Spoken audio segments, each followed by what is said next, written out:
I welcome the members to the first hearing of the Committee on Homeland Security for the 116th Congress.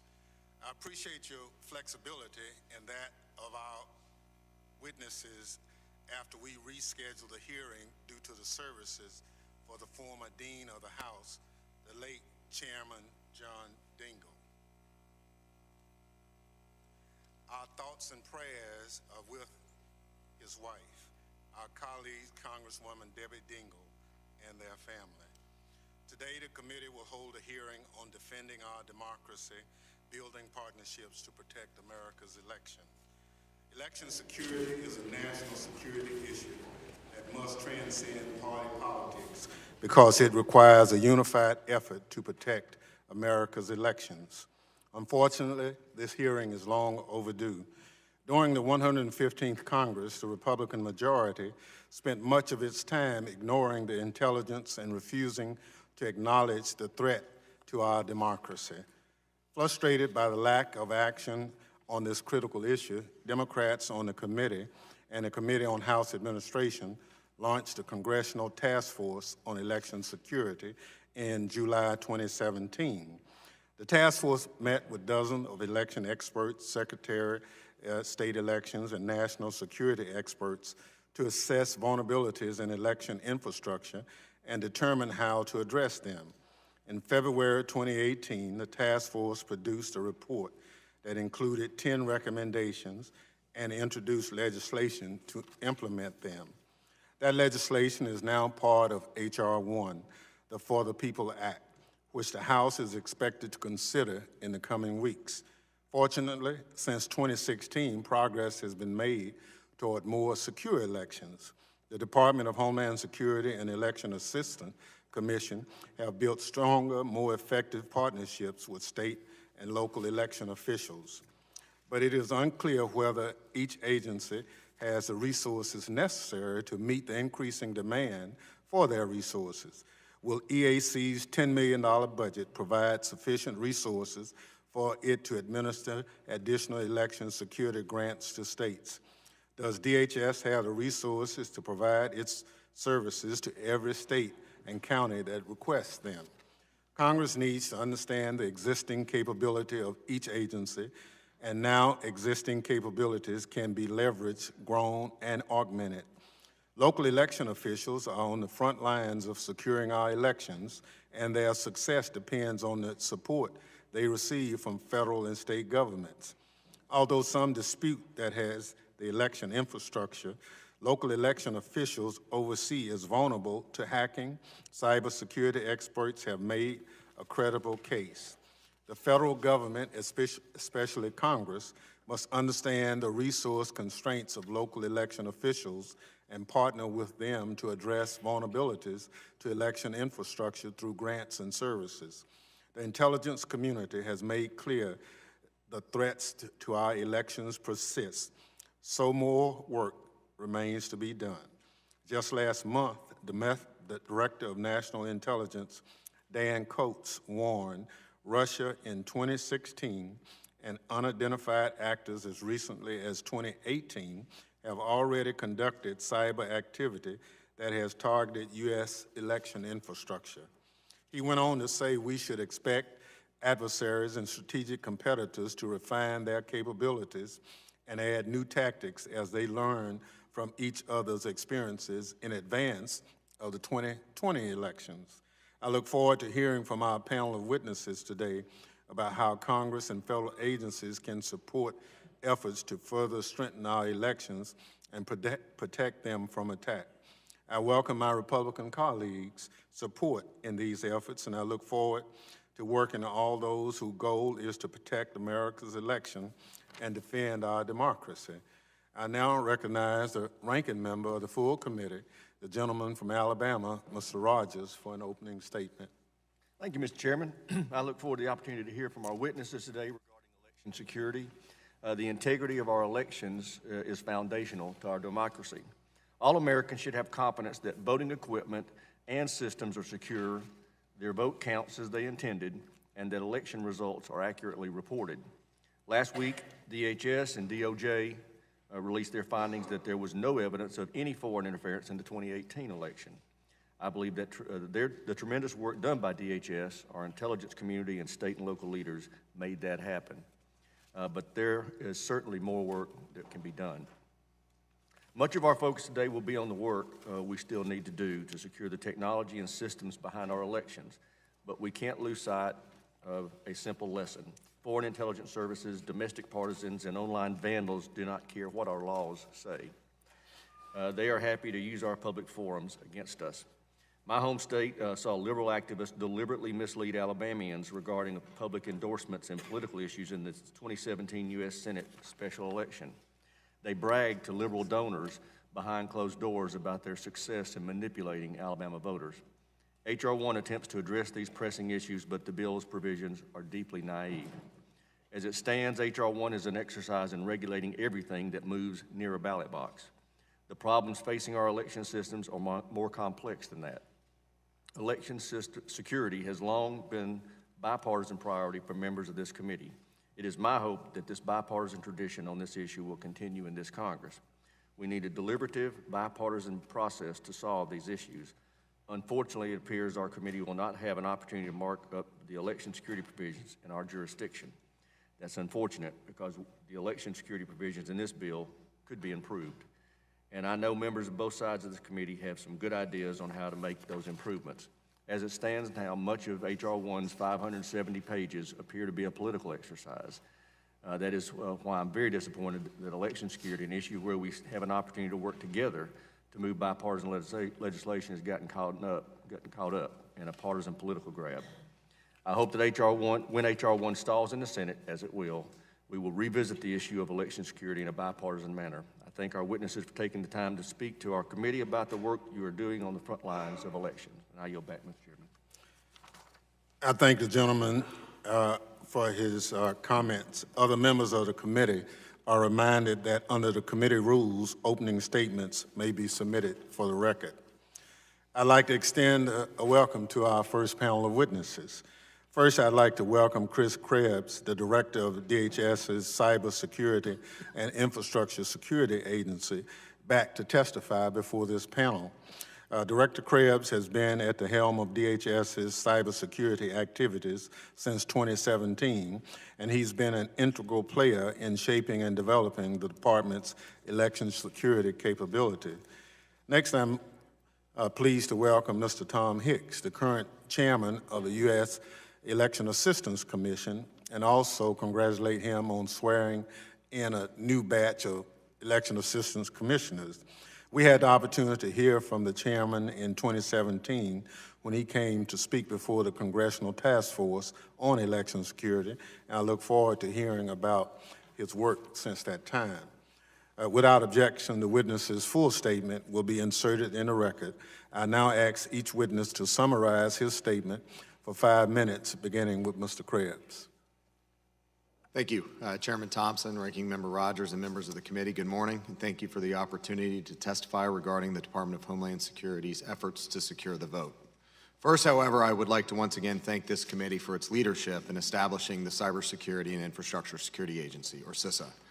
By creating our new agency in law, Congress formally recognized DHS's role as the leader of the national effort to safeguard federal networks and critical infrastructure from cyber and physical threats. On behalf of the agency, once again, thank you. This morning, I want to update this committee on the progress made over the last 2 years working with the election community. CISA's election security mission is clear: to support the efforts of election officials and their private sector partners consistent with the Constitution, existing law, and electoral tradition. Since 2016, we've learned quite a bit through partners like the Election Assistance Commission and thousands of election officials across the country, like you'll hear in the next panel, that know elections. They know their systems, and they know what they need to conduct a successful election. Over the last 2 years, in focused, oftentimes humbling engagements, we've become partners with the election community. For the 2018 election, we worked with all 50 states, over 1,400 local and territorial election offices, 6 election associations, and 12 election vendors.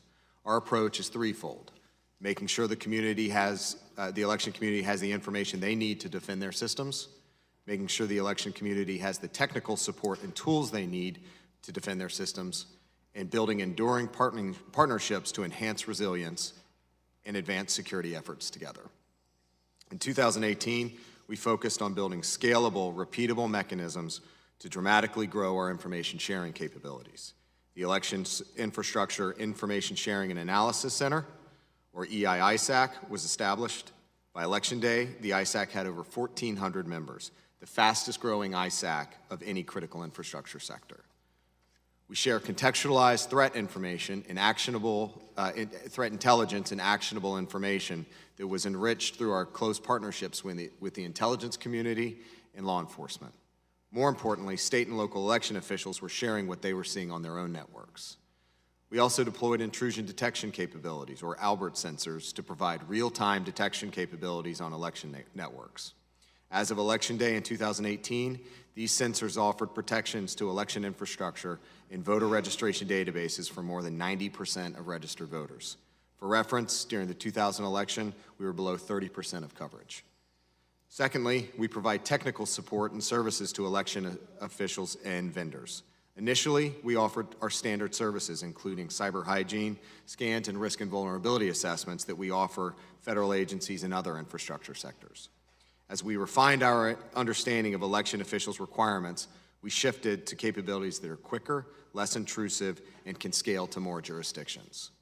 This scalability is critical because while our initial efforts in 2016 were primarily targeted at state election officials, we recognize the need to increase our support to counties and municipalities who operate elections as well.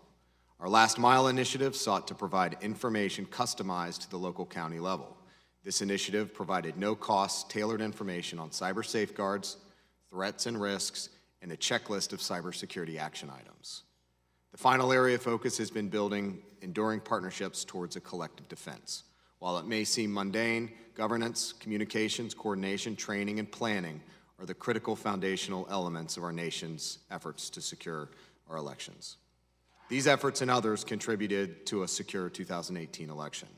The Department of Homeland Security and Department of Justice recently concluded there is no evidence that any identified activities of a foreign government or foreign agent had a material impact on the integrity or security of election infrastructure or political campaign infrastructure used in the 2018 midterm elections. While 2018 is behind us, the 2020 election season is already underway. We are clear-eyed that the threat to our democratic institutions remain, and we must continue to press for increased security and resilience of our election systems. Over the next 2 years, CISA will focus on expanding engagement to the local level. We'll continue to work with election officials to improve both their and our understanding of risk, and with that better understanding of risk, we can support efforts by election officials and Congress to obtain the resources they need to secure their election systems. Once again, thank you for the opportunity to appear before the committee today, and I look forward to your questions. Thank you for your testimony. I now recognize Mr. Hicks to summarize his statement for 5 minutes. Good morning, Chairman Thompson, Ranking Member Rogers, and members of the committee. I'm pleased to appear before you today to offer testimony on the pressing issue of how to build partnerships to better protect American elections. Today's hearing comes 3 months after the 2018 midterm elections. Early estimates indicate that a record number of eligible Americans cast their vote in November. I congratulate the nation's election administrators and their teams for a job well done, inspiring work that staff and I saw firsthand as we traveled across the nation in the weeks surrounding the election. This work, coupled with improved lines of communications between federal, state, and local officials and federal agencies that serve them, resulted in no indication of foreign attacks on our nation's election infrastructure. The EAC is the only federal agency focused solely on elections, and this focus is of great value to election administrators and the voters they serve. The Commission's mission and other mandates established under the Help America Vote Act, HAVA, are as relevant today as at any time since the watershed bipartisan legislation was signed into law. We commissioners and the EAC staff stand ready to roll up our sleeves to address the unique needs of those we serve. Just last week, 2 new commissioners, Benjamin Hovland and Donald Palmer, were sworn in, joining Vice Chair McCormick and myself to make up a full slate of commissioners the agency has had in nearly a decade. Today's hearing and many of the Commission's own efforts focus on election security, which is only one key component of election administration. I've attached to my written statement a diagram that demonstrates the many different competencies that require election administrators' awareness and attention, from knowledge of election law and election technology to vote tabulation and post-election audits. Election officials must operate in each of these areas with no room for error. That's why the EAC works to provide resources to each of our competencies, and it's why we partner with other federal agencies to leverage their subject matter expertise. Some of the EAC's federal partners include DOD, DHS, Department of Justice, the National Institute of Standards and Technology, and the United States Postal Service. This morning, I will briefly address the EAC's work to help states secure their elections, including efforts to swiftly and responsibly distribute $380 million in newly appropriated HAVA funds to states and the ongoing work to test and certify voting systems. In the Consolidated Appropriations Act of 2018, Congress appropriated $380 million in HAVA funds to the states and eligible territories for projects and programs to improve the administration of federal elections. Within 3 months of the appropriation, the EAC received distributed requests for 100% of the funds from all 55 eligible jurisdictions and states. And 100% of the funds were quickly distributed to eligible states and territories to draw down. The EAC staff is currently examining the federal financial reports regarding how states spent funds last year. The recent federal furlough has slightly delayed this process, but from our early assessments, we believe that about 58% of the funds went towards shoring up election security, and about 33% of the funds was used to purchase voting equipment. After we complete our 2018 spending analysis, we will provide more specific details about the expenditures and the state's future plans for using HAVA funds. The distribution of HAVA funds is only one example of the EAC's work to strengthen election security. The EAC serves as a central partner with DHS in ensuring that the success of our national security efforts. DHS has stated that the Election Security Government Coordinating Council, the GCC, was formed faster than any other similar critical infrastructure sector council to date. The EAC took an early leadership role in working towards this accomplishment. Building on that success, the EAC convened discussions between election system vendors and DHS for the formulation of the Sector Coordinating Council, the SCC. Both the SCC and the GCC were formulated before the 2018 election year, less than 1 year from the critical infrastructure designation by DHS. In addition, ahead of the 2018 midterm elections, the EAC focused on steps our commission could take to further serve election officials operating in a new threat environment. On multiple occasions, the EAC brought together election officials, lawmakers, security experts, academics, and government partners for discussion and events to tackle this vital issue. And while talking about election security at forums is important, so is hands-on training.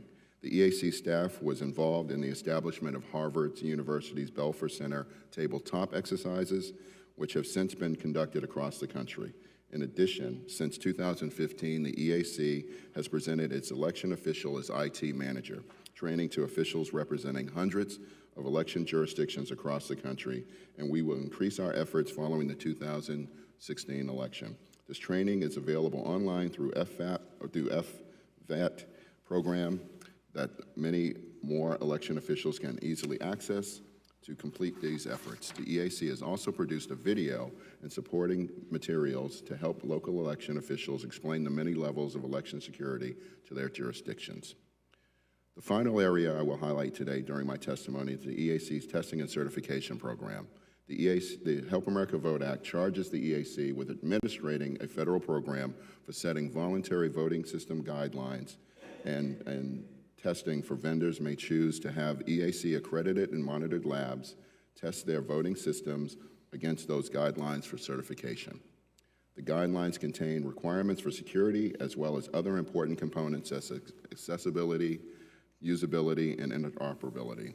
These components and functions of the same are deliberated and developed in public working groups under the direction of the EAC's Technical Guidelines Committee, which is chaired by the Director and Undersecretary of Commerce for Standards and Technology. After development and approval by the TGDC, The voluntary guidelines are submitted to the EAC's Executive Director, provided for the EAC Standards Board and Board of Advisors, published for public comment, and presented to the EAC's Commissioners for consideration and approval. Last spring, the EAC convened its advisory boards to review and comment on the adoptions of the newest versions of the guidelines VVSG 2.0. Both boards recommended that the EAC adopt VVSG 2.0. Now that a quorum, I asked for one additional minute, or 30 seconds. Granted. Thank you, sir. Quorum has restored to the EAC. We anticipate that the VVSG 2.0 will soon be posted for public comment, and we will hold public hearings on the proposed guidelines. Members of the committee, the EAC's mission includes supporting election officials across the country as they administer federal elections, and the EAC is committed to that work, to always seeking better ways to do it. I welcome your feedback, and I look forward to answering questions you may have. Thank you very much. I thank the witnesses for their testimony. I remind each member that he or she will have 5 minutes to question the panel. I now recognize myself for questions. Director Krebs,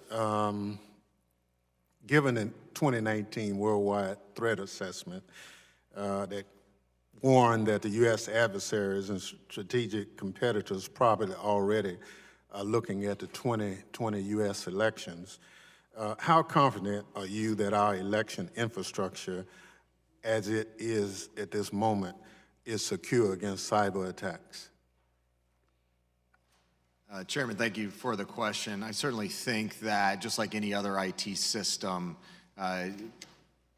the election infrastructure bears additional securing and resilience measures.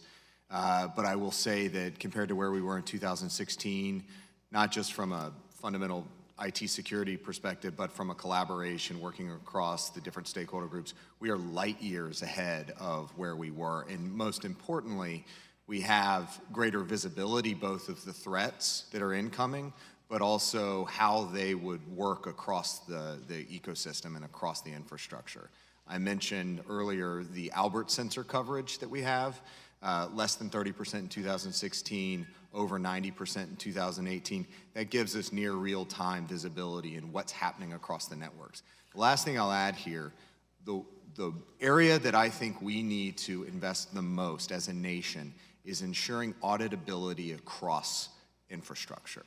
It's a key tenet of IT security. If you don't know what's happening and if you can't check back across the system of what's happening in the system, then you don't really have security. So to the extent that we can focus on an outcome of auditability throughout the process end to end, that's the greatest area of need in my view. So is that a matter of software or training or what? Yes, sir, everything.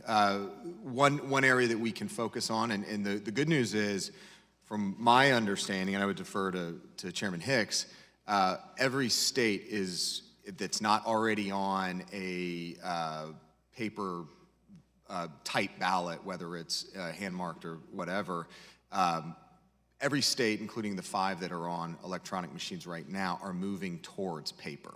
Paper helps that auditability process. Then you have after-election audits on the back end. But it's not just about the voting day, it's also all the way through the voter registration process, making sure that you have visibility and understanding of what's happening in those databases. Right. So, Mr. Hicks, are you concerned that so much of what we use is from international sources and the potential for a supply chain compromise is there, or has that issue come up in your review? It has come up in our reviews, but I would like to state that it's difficult to function in a world economy and not have some form of components coming from overseas. I believe that that's being looked at, but I believe that we can still move forward with a secure election process because the EAC certifies voting systems, and that's all components within those systems for the voluntary voting system guidelines and standards, and we certify the labs that do that as well. So I have very little concern in foreign components overall because I have great faith in our labs and in the overall structure of our voluntary voting system guidelines to ensure that those systems are functioning the way that the American people want them to. Hey, Mr. Krebs, you want to comment on that? Yes, sir. So I mentioned in my opening remarks that we have three primary areas of focus for 2020. One is extending to locals, but the second piece is better understanding the risk across the election infrastructure. As Chairman Hicks mentioned, supply chain concerns are certainly in that register of risks that we're looking at, but I'm actually at this point more concerned or focusing in on basic cyber hygiene practices. When we looked across a range of sectors and segments, what we saw was the election community still has challenges with basic cyber hygiene. And so what our area of focus is, helping with patching, helping implement multi-factor authentication, helping on phishing campaign assessments, things of that nature. So before I run out of time, your testimony indicated that all the secretaries of state had participated in some aspect of your resources? Yes, sir. All 50 states have engaged with the department in one way, shape, or form. The election infrastructure, ISAC, for instance, has all 50 states as members. Thank you. I yield to the Congressman, there's one other aspect of that I wanted to jump on with Undersecretary Krebs was speaking about. And one way to ensure that the systems are functioning the way that they are intended is through auditability. And so once we move away from those 5 states that don't have paper trails associated with them, I believe that all states should be able to audit using some form of paper, but also to ensure that we continue on with the Help America Vote Act of ensuring that those who have disabilities and might not be able to use that paper can still vote independently and privately. Thank you. I yield to the ranking member for 5 minutes. Thank you, Mr. Chairman. Commissioner Hicks, in your opening statement, you made reference to the fact that last spring the EAC had distributed $380 million in FY 2018 funds to the states to improve their elections. To date, how many states and territories have been able to spend their allocation? I know you said 100% of it had been distributed, but have they been able to spend it? All the states are spending that money now.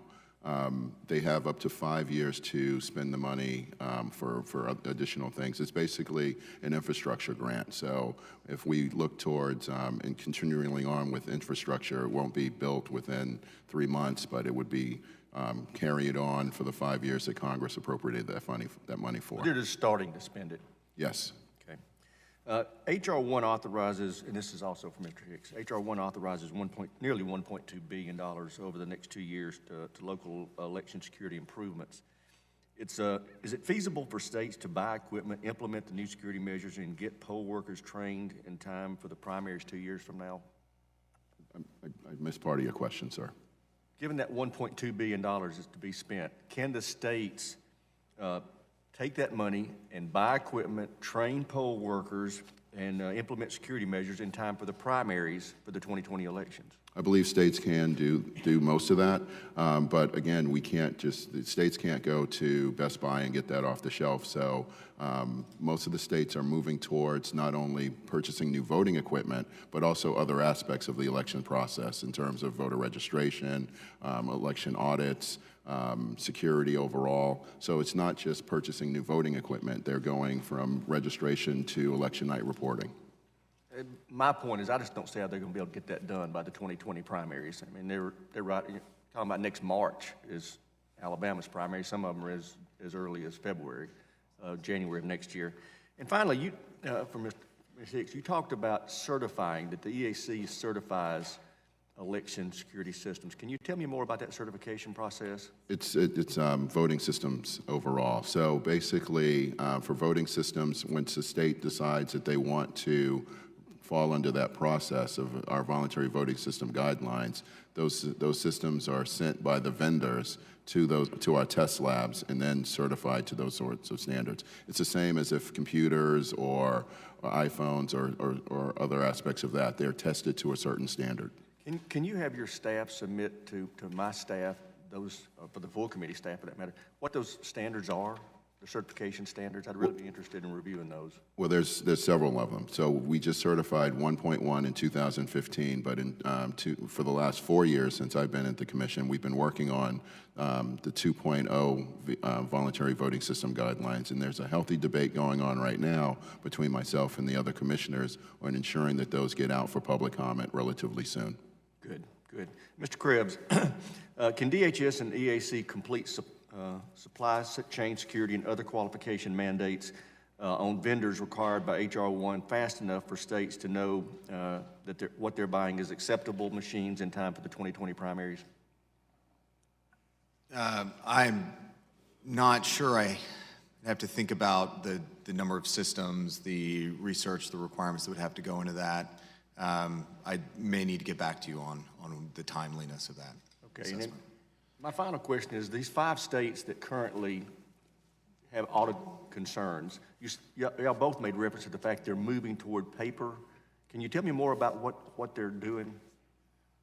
So those states are purchasing, some states are already in line to purchase new voting equipment, like Georgia overall, but some states are putting bids out to other manufacturers to get some sort of paper. So it's basically little things like buying anything.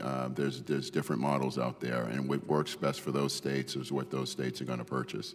But there are other aspects of voting systems that are out there, optical scan machines or just paper-based systems overall, where states are looking towards getting those so that they can audit those at night and after election night and so forth. Do you have a timeline when they expect to be able to get to that I think auditability? it's an ongoing thing. So the first purchase of voting equipment under the Help America Vote Act was more than 15 years ago. And as I say, how much confidence would folks have on computer systems that they purchased 15 years ago? But the EAC gives guidance on maintaining aging voting equipment to ensure that those systems function the way that they were designed to. So I would say that it's an ongoing process, so it might not be fully completed in 2020, but 2022, 2024, as elections continue on, more systems will be mothballed. Thank you. I yield back. Thank you. Chair recognizes the gentlelady from New York, Ms. Rice. Thank you, Mr. Chairman. Mr. Krebs, I'd like to start with you, if I could. I applaud the progress that you've made protecting the machinery of our elections, but what I want to address now is another part of election protection, and that's protecting the campaigns and the political party committees from attack. Everyone is well aware of what happened in 2016. There was the hacking of the DNC, the D-Trip, and the Clinton campaign, all hacked by Russia. We know the subsequent use of the stolen materials had a profound effect on the election. We also know that in 2018, the NRCC was hacked, that being in the midterm cycle. Now, I know that on our side, the D-Trip launched unprecedented cybersecurity and disinformation prevention operations. But all of that work was done by themselves. It was not done in coordination with any federal agency, with the federal government at all, even though these are federal campaigns. So I want to ask you, do you think that we should rethink how we are doing all of this? Yes, ma'am. Thank you for the question. So during the 2018 cycle and even to today, we have worked with the major parties. RNC, we've conducted training. DNC, we have a very good relationship with the CIO. We continue to work with the other committees. So it is in our area of engagement. I take your point, though, that we need to expand and deepen and broaden that engagement. We continue to think about the various offerings that we have, whether it's capabilities, technical support, information sharing, training. Those are all the areas that we are continuing to push out. I would encourage each of you, as you are coming up on another cycle, please work with us, your own campaigns. We have capabilities that we can offer, and it is definitely within our, it is an area of priority engagement for us going forward. So I'm glad to hear you say that. I want to ask your opinion about whether you think using the Information Sharing Analysis Center, the ISAC model, that you use for working with sectors like the energy and financial fields, do you think that that would be of help here? In terms of political infrastructure and political campaigns, yeah. I don't have any reason to believe why it wouldn't work. I think that that's something that we have to look into, because all of this is about sharing information when you're being hacked and what you do about getting down disinformation and all that kind of stuff. There were 3 states that did not use any part of the Election Assistance Commission, so this could be either to Mr. Hicks or you, Mr. Krebs. 3 states, Florida, Oklahoma, and Oregon, chose not to use any part of the EAC's testing or certification program, and they were all targeted by Russian hackers in 2016. I guess my question is, are we encouraging states to participate in the programs? And I understand the tension between, the states' rights over how their elections are run, but there is, I guess I would ask you, do you think that there is a role for the federal government to play, and did the federal government do enough to participate states, to encourage states to participate in the program before the 2018 cycle, and how many states will be participating in this in the 2020 cycle? So I wouldn't use 2016 as the baseline for what states engage, what local communities engage. I would instead recommend we look at 2018. All 50 states worked with the Department of Homeland Security, and it's also important to keep laser focus on what the department's mission is. That's cybersecurity technical assistance. The election capabilities, that resides with the EAC and NIST and the others. We are very focused on cybersecurity capabilities.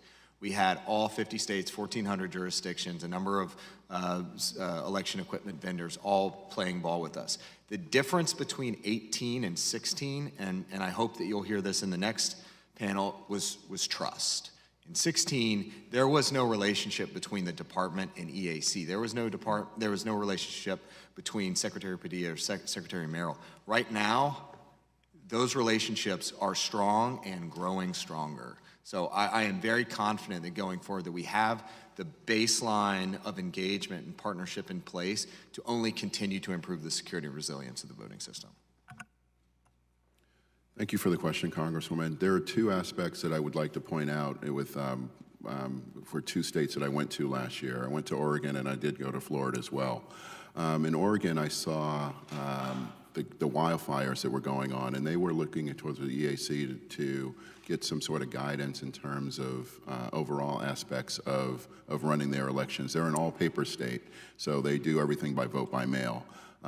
So they were, I think, on top of things in terms of moving forward. Florida, I had the honor of going down to visit with Bay County, which was devastated by Hurricane Michael, and to see their election folks basically in tears, but being happy that the EAC was there to document their concerns and get others to see that. And I hope that our staff will be able to have the videos that we took up relatively soon, so folks can pay attention to that and not forget those folks as well. I think that there are different aspects that the states have gone to use our services. So we do touch all 55 jurisdictions, the 50 states, and the 5 territories in the District of Columbia.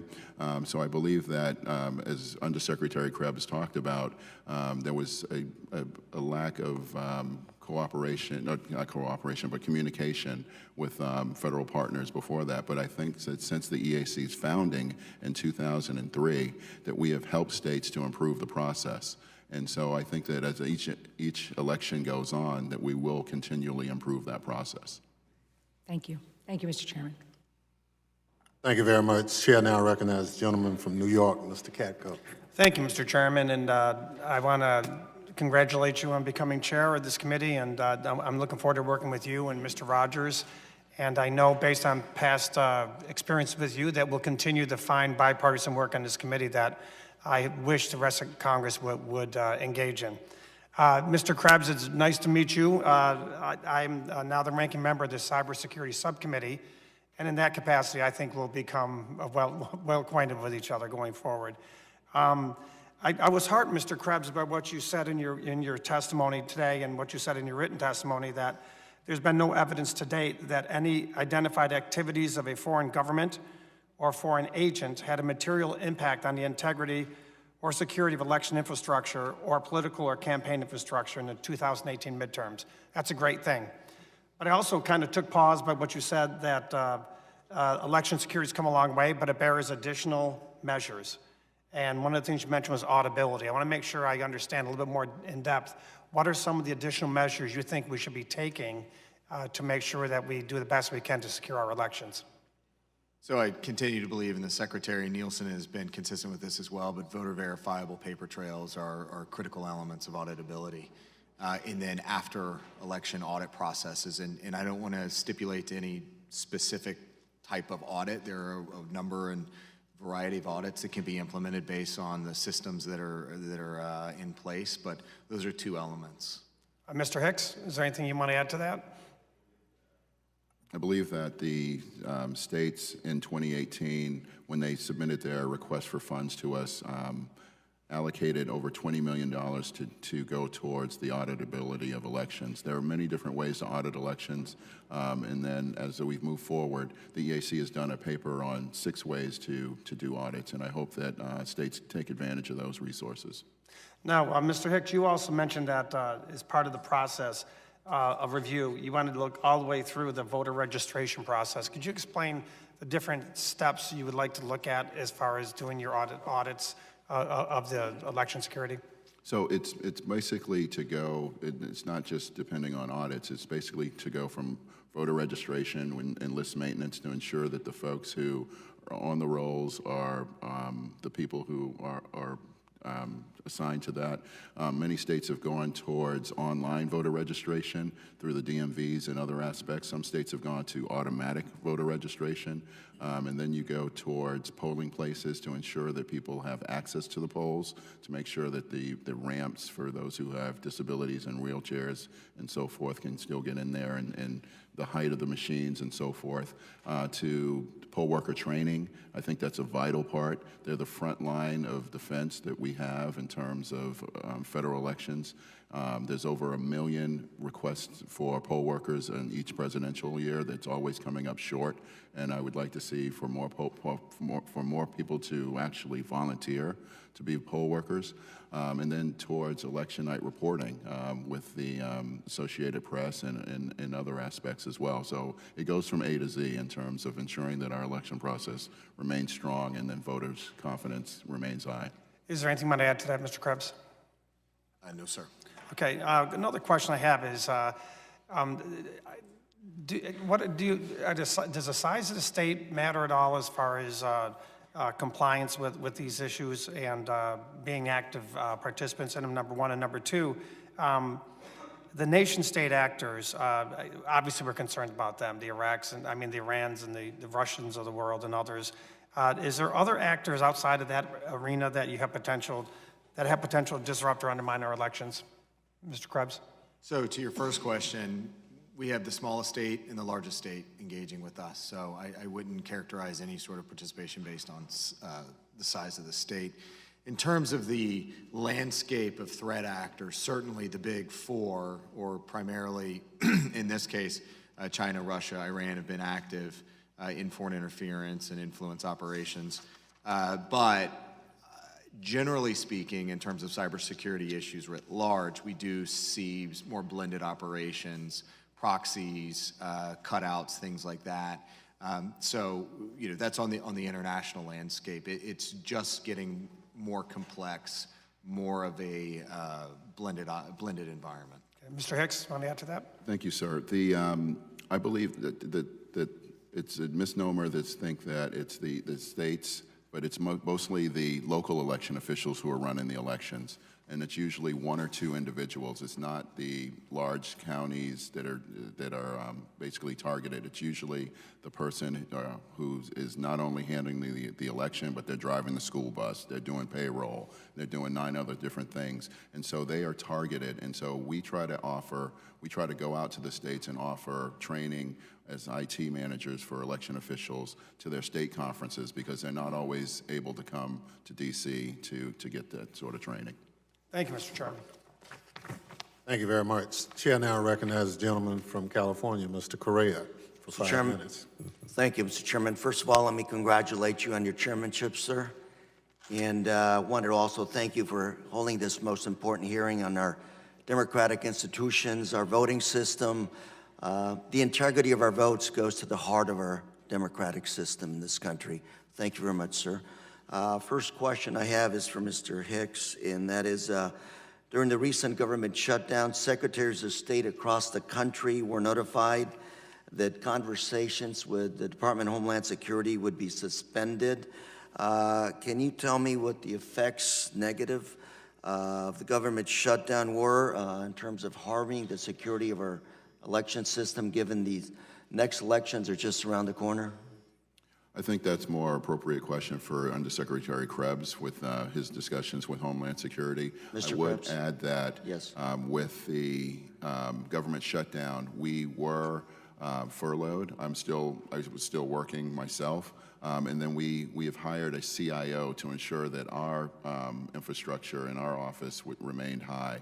And we still had conversations with states and locals. As I stated in my testimony, some of our delay in terms of reporting out issues have occurred because of the government shutdown. And our election voting administration survey, we are collecting that data to hopefully have that out to Congress by the end of June. But I'm hoping that none of that will be delayed because of the shutdown.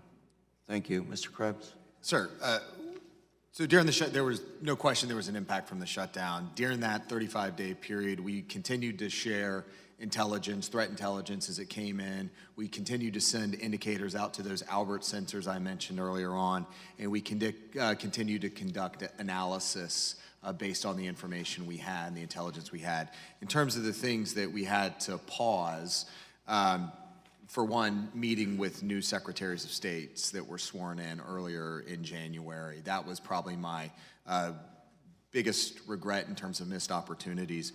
We also had to pause some of the vulnerability assessments. We have since rescheduled those, and those are back on the books. And then just general planning in terms of the recent National Association Secretary of States and the State Election Director's annual conference. Content development for that engagement did have to slow. My sense of things, though, as we ramped back up, I placed election security as one of the top priorities for CISA as we restarted after the shutdown. My sense of things is that we will be back on track, if not already back on track. For instance, we're already in the planning process for another national level tabletop exercise this June. Last year we had 44 states in the District of Columbia. This year we hope to outdo even that. Very quickly, cybersecurity, as it pertains to the census, that exercise we do every 10 years, redistricting is based on the census. How secure do you think that data, redistricting data, census data is when it comes to cyber threats? We do work directly with the Census Bureau on protecting the system, particularly the 2020. So happy to come back and provide you a little bit more information on that. That's a critical issue. Yes, sir. Mr. Hicks? That's not one that the EAC focuses in on, but I can talk to our staff and get a clearer answer for you, sir. But I presume that is something on your plate, something on your radar that you're looking at. Again, security of our census data. Absolutely, yes, sir. Like I said, we do work closely with the Census Bureau and on this, the 2020 census. Quickly, post-election audits, what would such audits look like? Would they be the same across the country? those would not be the same across the country. What works in Rhode Island might not necessarily work in Washington State. Is that because of the paper versus no paper situation? No, it's just there's different factors to it. The number of people, the way that they run elections. Some are townships, some are counties, and so forth. It would be more of the type of machines that they use and other aspects of it. But I believe that it's that all states should be doing some sort of audits to ensure that the confidence of elections remain high. Thank you. Just different machines, different outcomes, different standards. Do you see us giving states' rights here, the ability of states to choose whatever they want to purchase? Are we looking at moving towards more standardization? No, I think that states should purchase the machines that work best for them. I equate it a little bit to purchasing a car. You might want a different type of car, but all those cars should still have some sort of standards associated with it. Thank you, Mr. Chairman. I yield. Thank you very much. Now recognize the gentleman from Texas, Mr. Ratliff. Thank you, Mr. Chairman. Thanks for holding this hearing. Securing election infrastructure is and rightfully should be one of the central priorities of this Congress and certainly a priority for the American people. I will say that I don't think that Title III of H.R. 1 adequately brings forth solutions that effectively and efficiently addresses the issue of hardening election security, much less do so in a bipartisan manner. I do want to start with you, Director Krebs. Good to see you again. One of the things that CISA is in a unique position to do now is it sits between the resources and capabilities and intelligence of the federal government and the innovation that's happening in the private sector. But one of the things that I have heard often over the last 4 years as the chairman of the Cybersecurity Subcommittee is that the amount of actionable intelligence or information coming from the intelligence community being provided to the private sector through DHS is not enough, or is not good enough, or is not timely enough, or is in some respects stale information. You and I have talked about that. I'd be curious in your perspective now as the director of CISA, address for me the progress with respect to that issue. Sir, thank you for the question. It's for sure a continuous improvement process. We're better today than we were a couple years ago. I do want to say that this election cycle, 2018, the time between 16 and 18, really was for us and the intelligence community and law enforcement, a forcing function to improve the way we go about doing business, both on intelligence, analysis, sharing, partnering on incident response and other surge capabilities, that we are going to be able to spin that out. So the election community is supported, but so is every other sector, the grid, the financial sector, every other critical infrastructure sector will benefit from the progress we've made specific to the election community over the last 2 years. So net, there is progress there. In terms of the specific information sharing, I mentioned those Albert sensors. One of the things that we really worked closely with the intelligence community on was helping the IC understand what the information, the network defense requirements were of the community, of the election community, so that they could refine their collection and analysis and then push their refinements back out into the network defender space. We've also conducted some studies in terms of the indicators that we share through our automated indicator sharing program.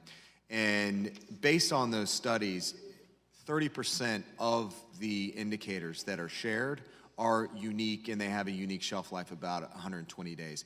That is one of my areas of focus for the agency, of finding where we're unique, finding where we have value add and we are not competing or supplanting a private sector capability, but really taking action using those intelligence community capabilities.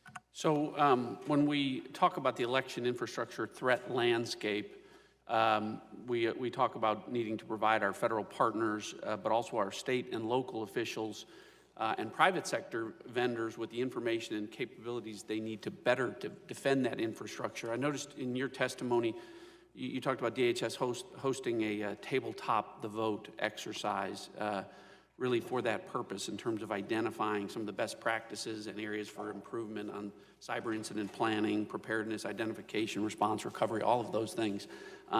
What's your overall takeaway from that exercise? Was it impactful, and how so? So my sense of things is, yes, it was impactful. I suggest you ask the next panel whether they found that useful, that exercise useful. But I think the numbers prove that it was at least a coordinating moment, that we got 44 states and the District of Columbia participating over 3 days in the middle of primary season. That in and of itself shows that the community is participating. We also had social media companies, we had political parties, we had the Department of Defense, the intelligence community. We believe we can do better, and so we're going to do the tabletop the vote exercise again, as I mentioned, once again this summer. But again, it really reinforced for us that any small piece of information that an election official finds, they should share, because a bunch of small things can add up to a big thing. And that was kind of along the see something, say something line, really trying to reinforce that information sharing both ways can lead to better defense across the systems. Thank you, Director. I see my time's expired. I yield back. Thank you very much. Chair, recognize the young lady from Michigan, Ms. Slotkin. Good afternoon, good morning. Thanks for being here to both of you. I agree with my colleagues. I think election security is got to be one of the most bipartisan issues. We can all agree that threats to our democracy, the integrity of our democracy, is a threat to our national security. If we, as a people, do not believe in our system, all forward progress is lost. So I think it's an extremely important issue. I think that there are two pieces to it that I'm worried about. One is actual election security, right? So the integrity of the actual systems, and you've spoken to that. But then there's the perception that the elections, particularly in 2020, may not be fair and free, right? On both sides, regardless of what side you're on. You've talked about good work that you're doing, and I appreciate that. But if you can just give us your sense on both issues, what keeps the one issue on both issues that keeps you up at night? What are you most worried about on election security, actual integrity of our system, and then on the perception, right? Because I think for all the good work you have done, there is a huge group of people who are just ready to say on both sides that 2020 isn't going to be free and fair, which is deeply concerning to me. So on election security and the perception that they're not secure, what keeps you up at night for both of you?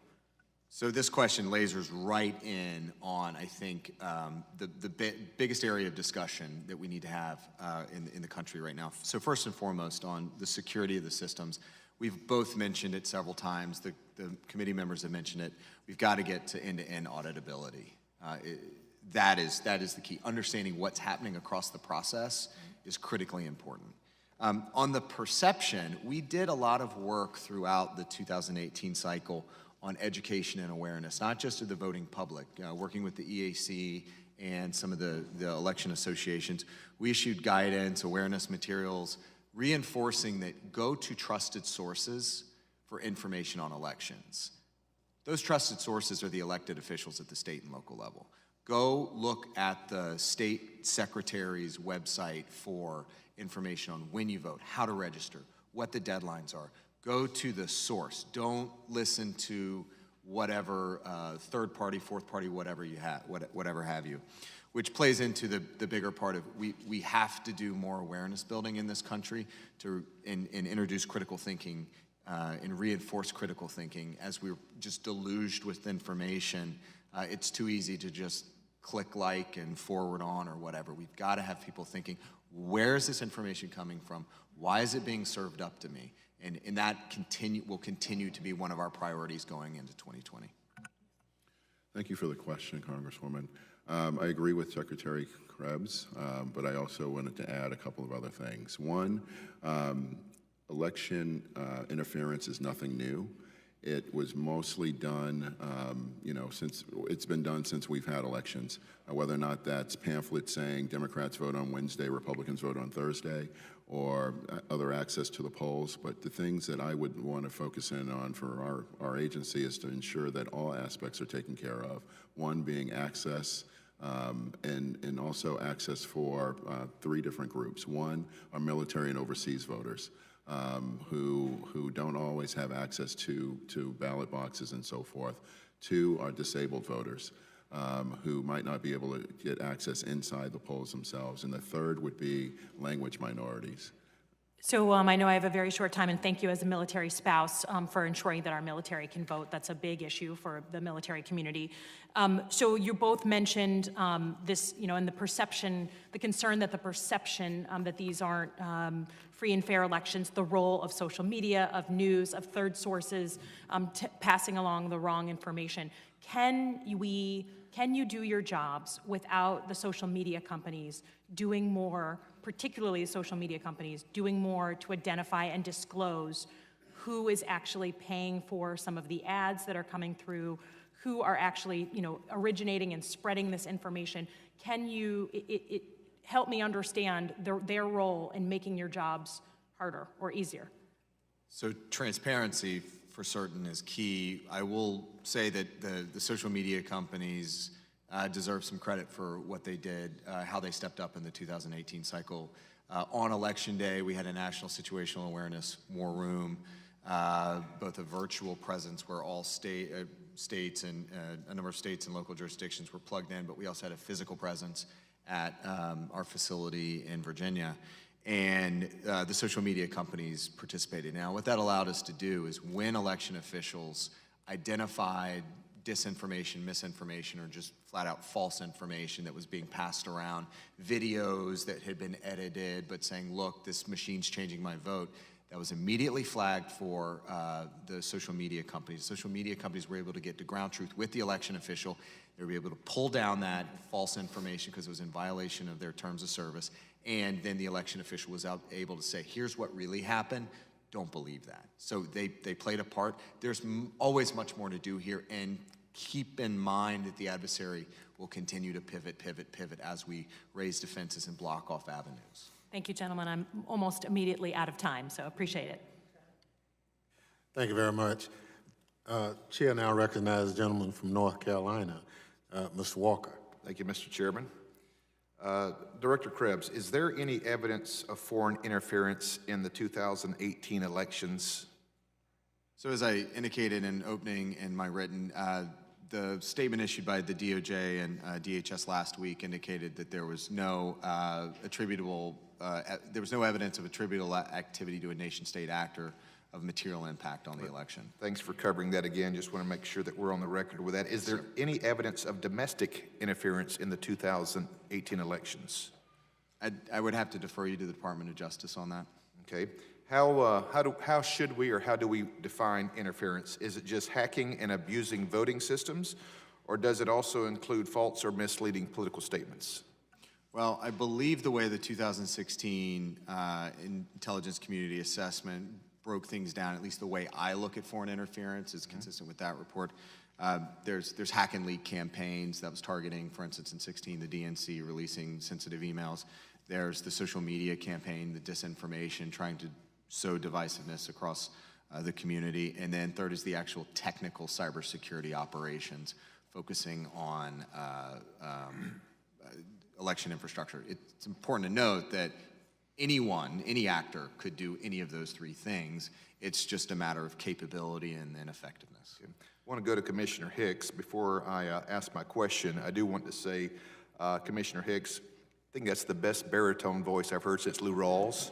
I don't know, maybe you could slow jam the election news with Jimmy Fallon sometimes. I don't know.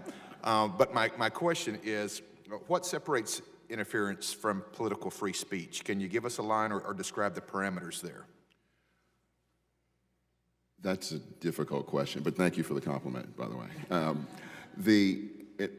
The Election Assistance Commission focused mostly in on the administration of elections, and so we work with the states and local officials to help them administer the election in a way that ensures that confidence remains high, that there's no interference with the First Amendment rights of individuals or groups, but to ensure that our role, and we stay in our lane with that.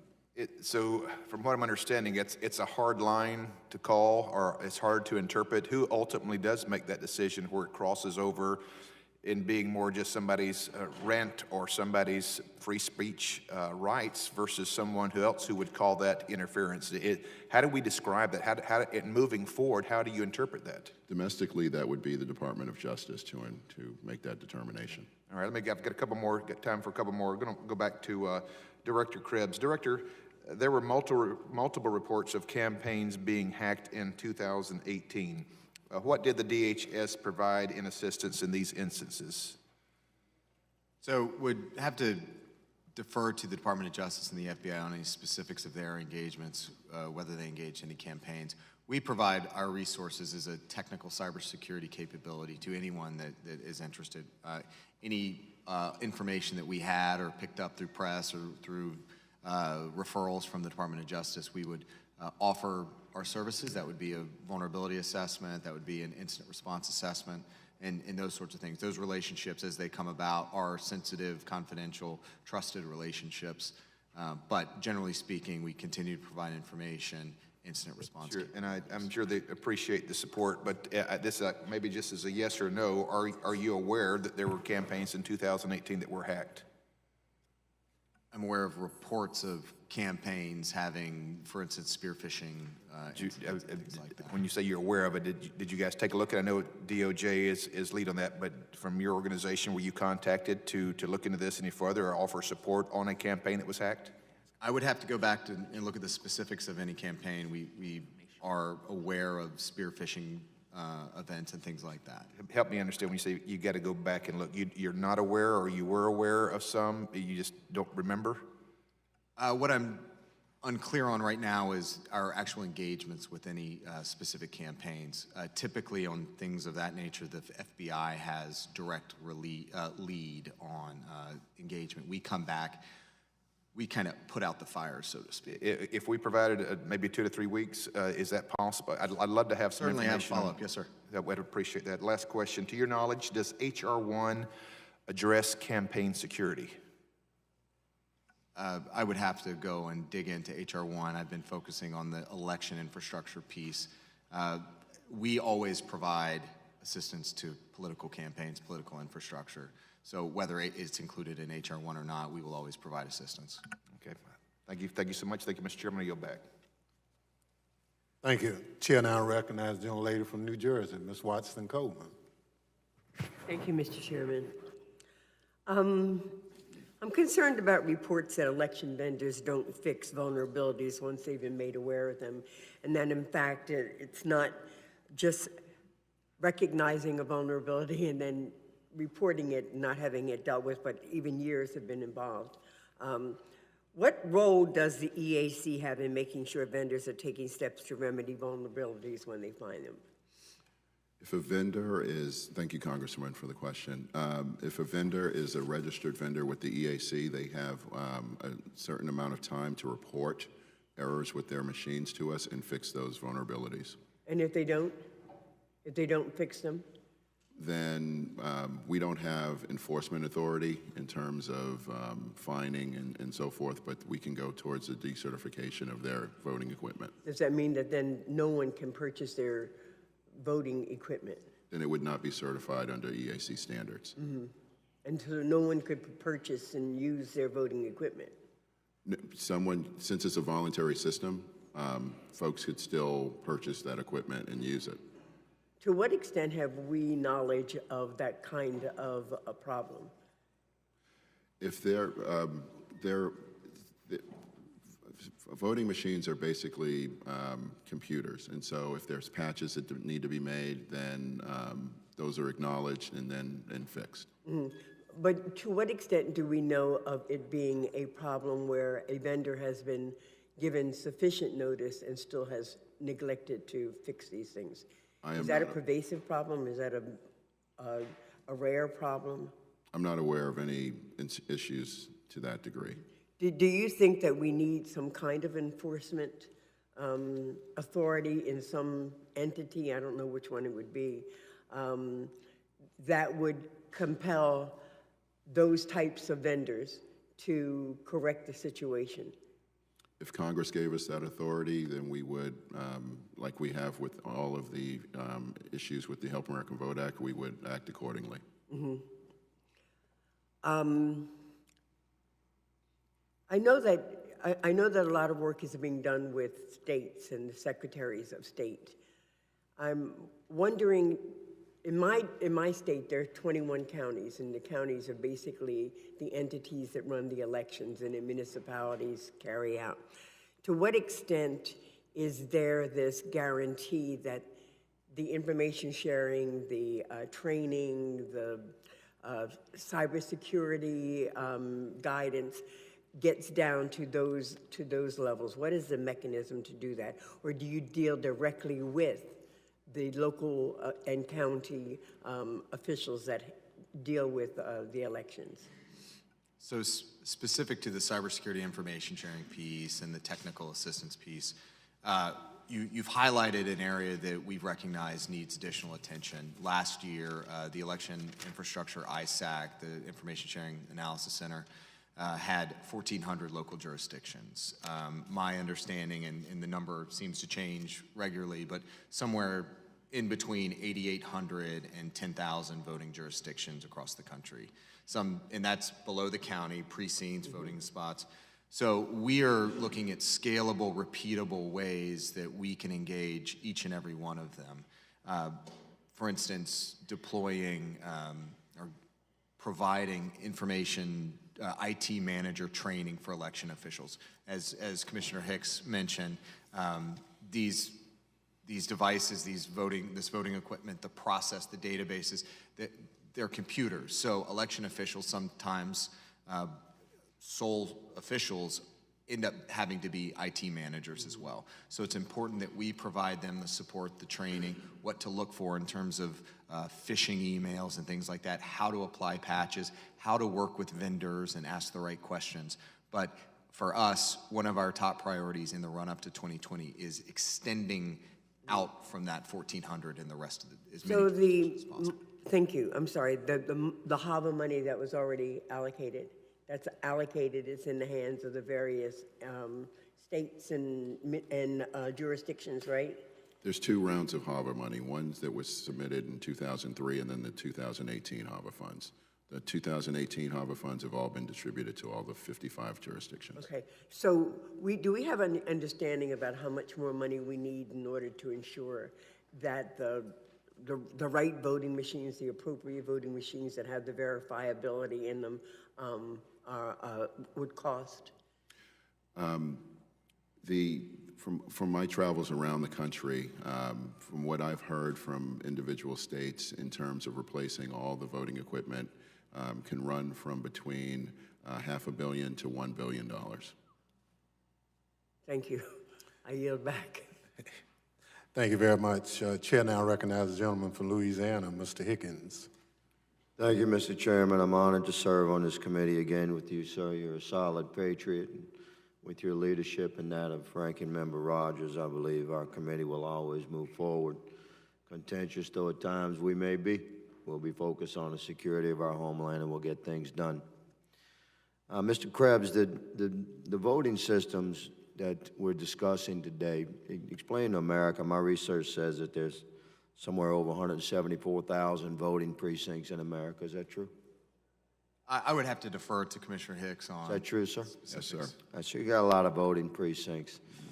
Article 1, Section 4 of our Constitution gives the states and local jurisdictions, state legislatures, authority specifically the times, place, and manner of holding elections for senators and representatives shall be prescribed by each state by the legislature thereof. So you're dealing with over 174,000 small communities. The voting systems we're discussing and the integrity thereof regarding cyber threat, is it true that most of these systems are independent, they're electronic, they're analog, they're not connected to the internet at all? They're in high schools and gymnasiums across America and cafeterias at elementary schools. They're rolled out, secured, and plugged in, and they're not connected to the internet at all?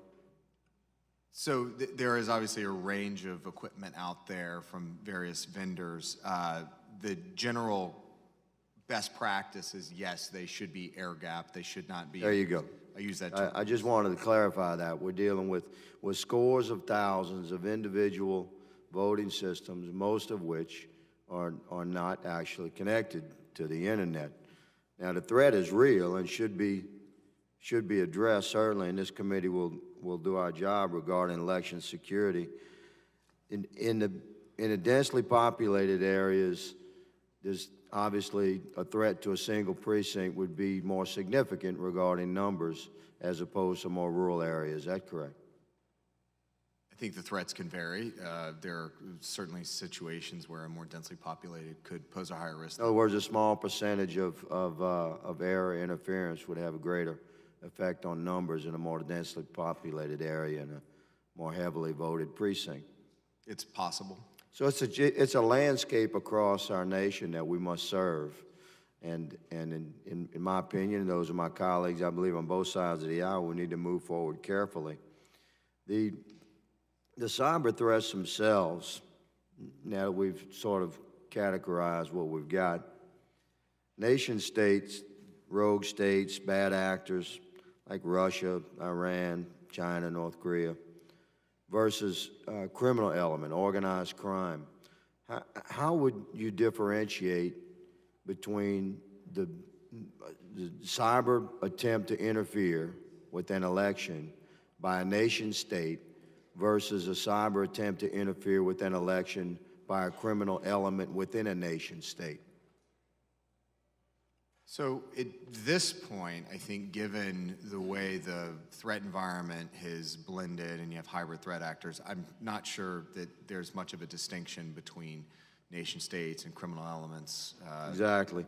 And in times past during the Cold War, are you familiar, if you're a student of history, gentlemen, that rogue states, some of our enemies across the world, attempted to influence public opinion and policy with pamphlets and flyers and illegal radio broadcasts into territory. Is that correct?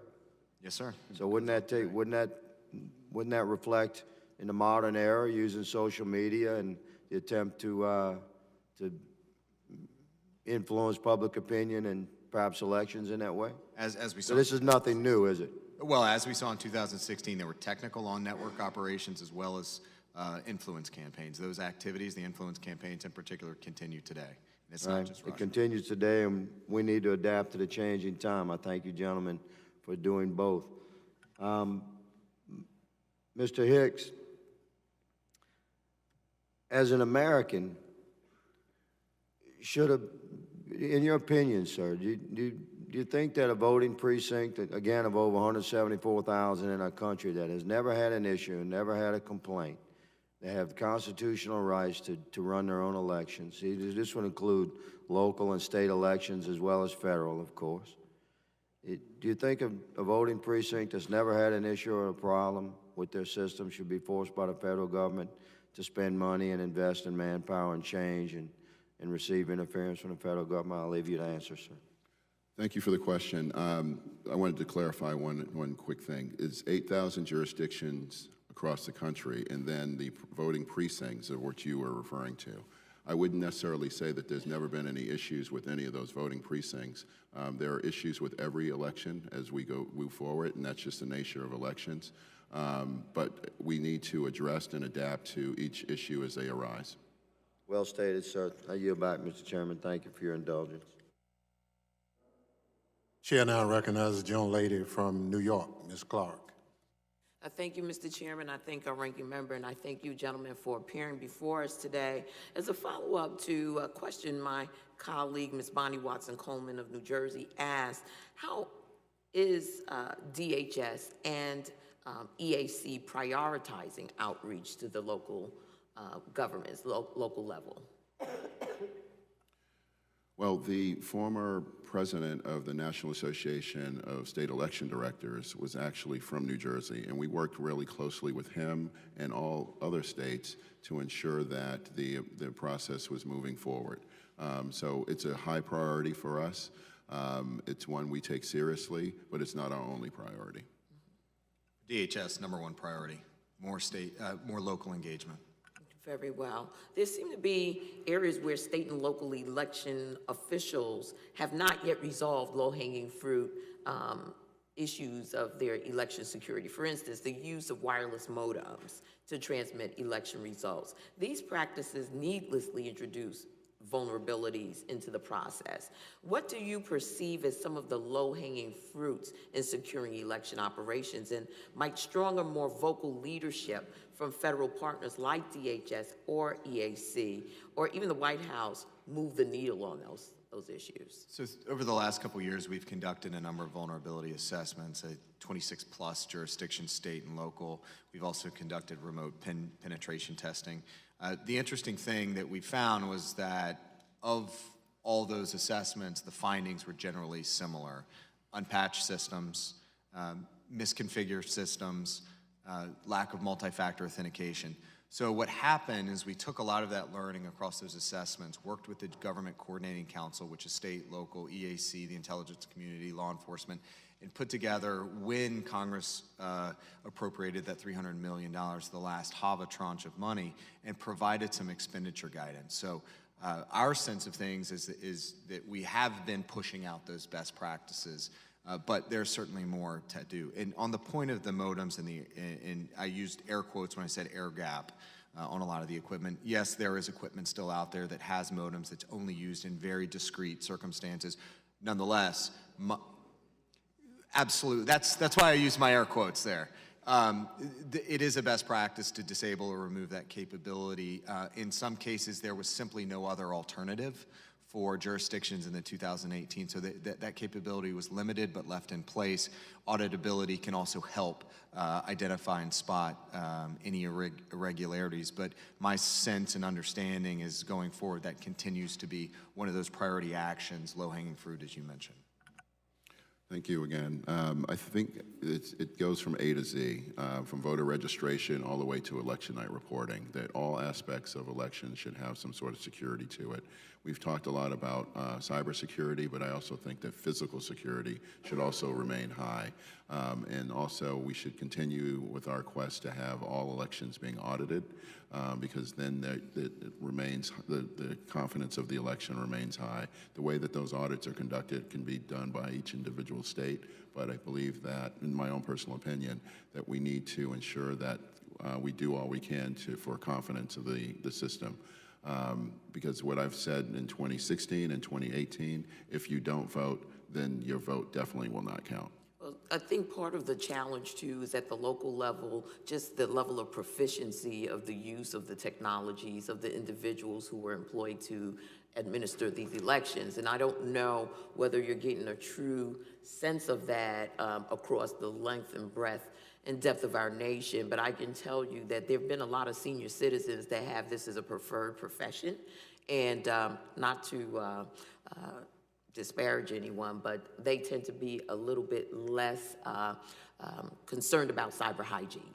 And so I think that there just needs to be a consistent outreach to these local jurisdictions and helping folks to really be trained and vigilant around the work that they do. And just one more question. I know that we had talked about 5 jurisdictions that have paperless voting. And I want to be corrected if I'm wrong, but the only record that the votes cast on these machines is a digital record stored on the voting machines themselves, which means if the machine is hacked, election officials have no paper ballot they can count on by hand to determine how the voter really voted. Is that correct?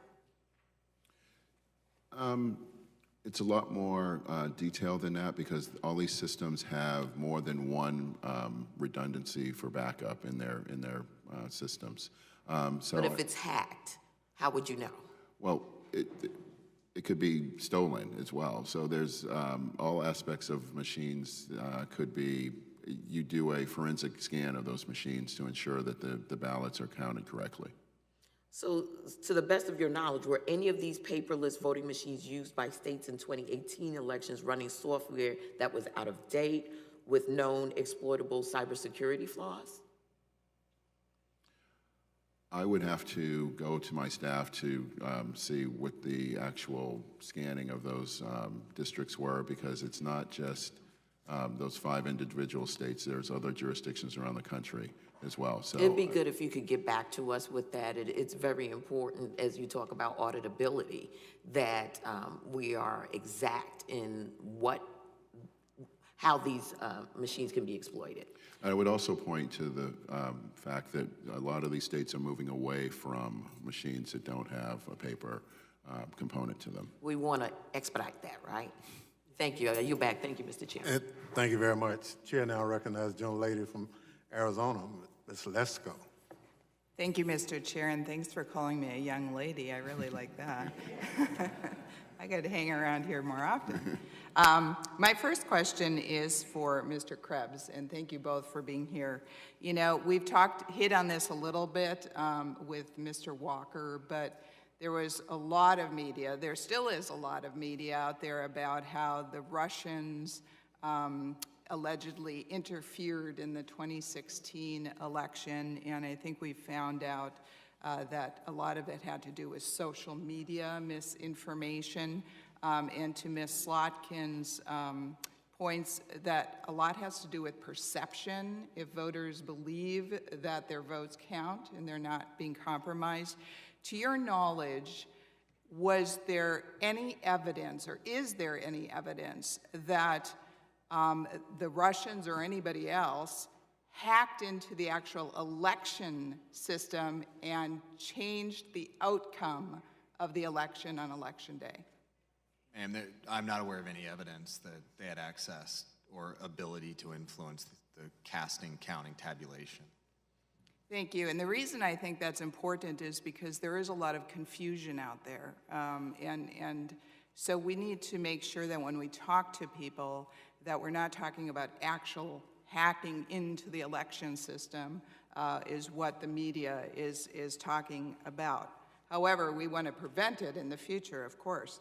My next question is actually for Mr. Hicks, and this was touched on briefly by the ranking member Rogers, and that was about the money in this bill that's going towards certain things. So the Democrats' Congressional Task Force on Election Security recommended $300 million for states to acquire these paper ballot systems, conduct audits, address cyber vulnerabilities, provide cybersecurity training to local and state election officials, institute cybersecurity best practices, and to make other improvements to federal election security.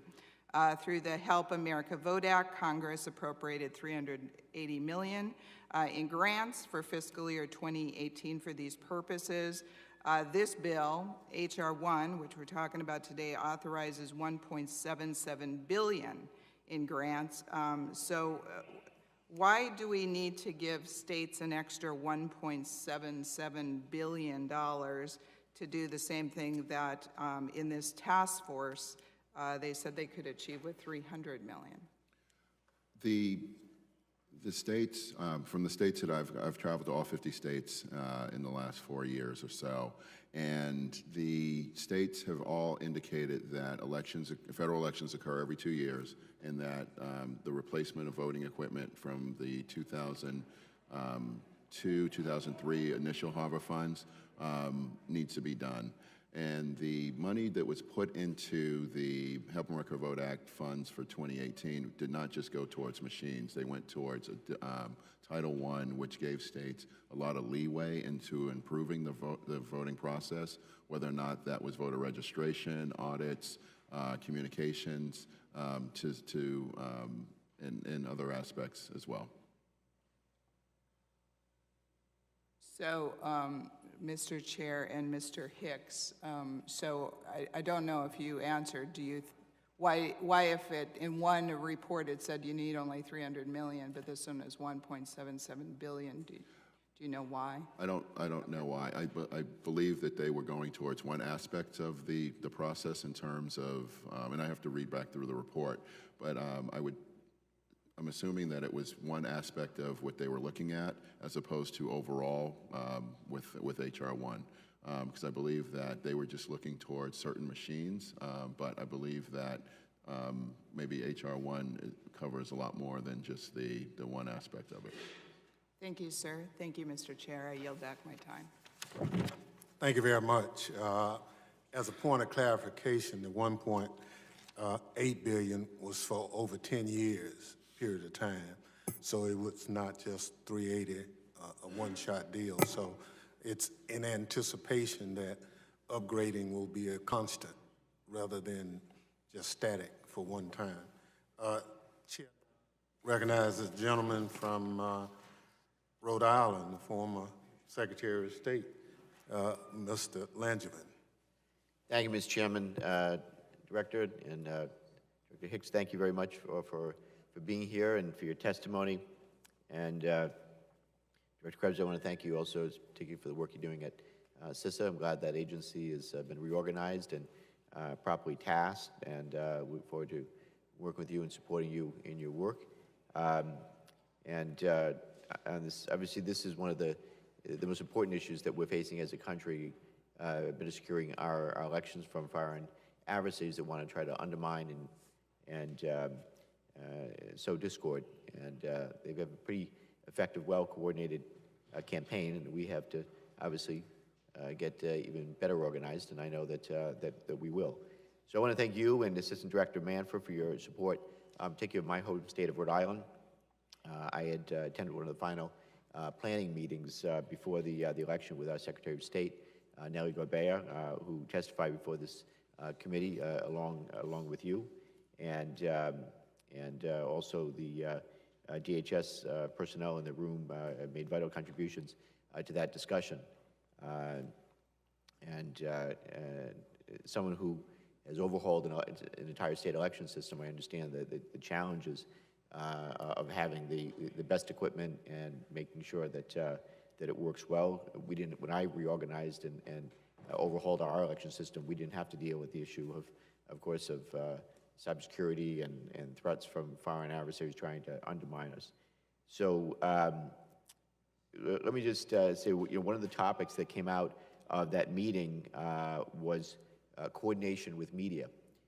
And we've seen how effectively the Russians, for example, in targeting Ukraine elections, went right for the media and trying to sow discord and confusion in elections processes.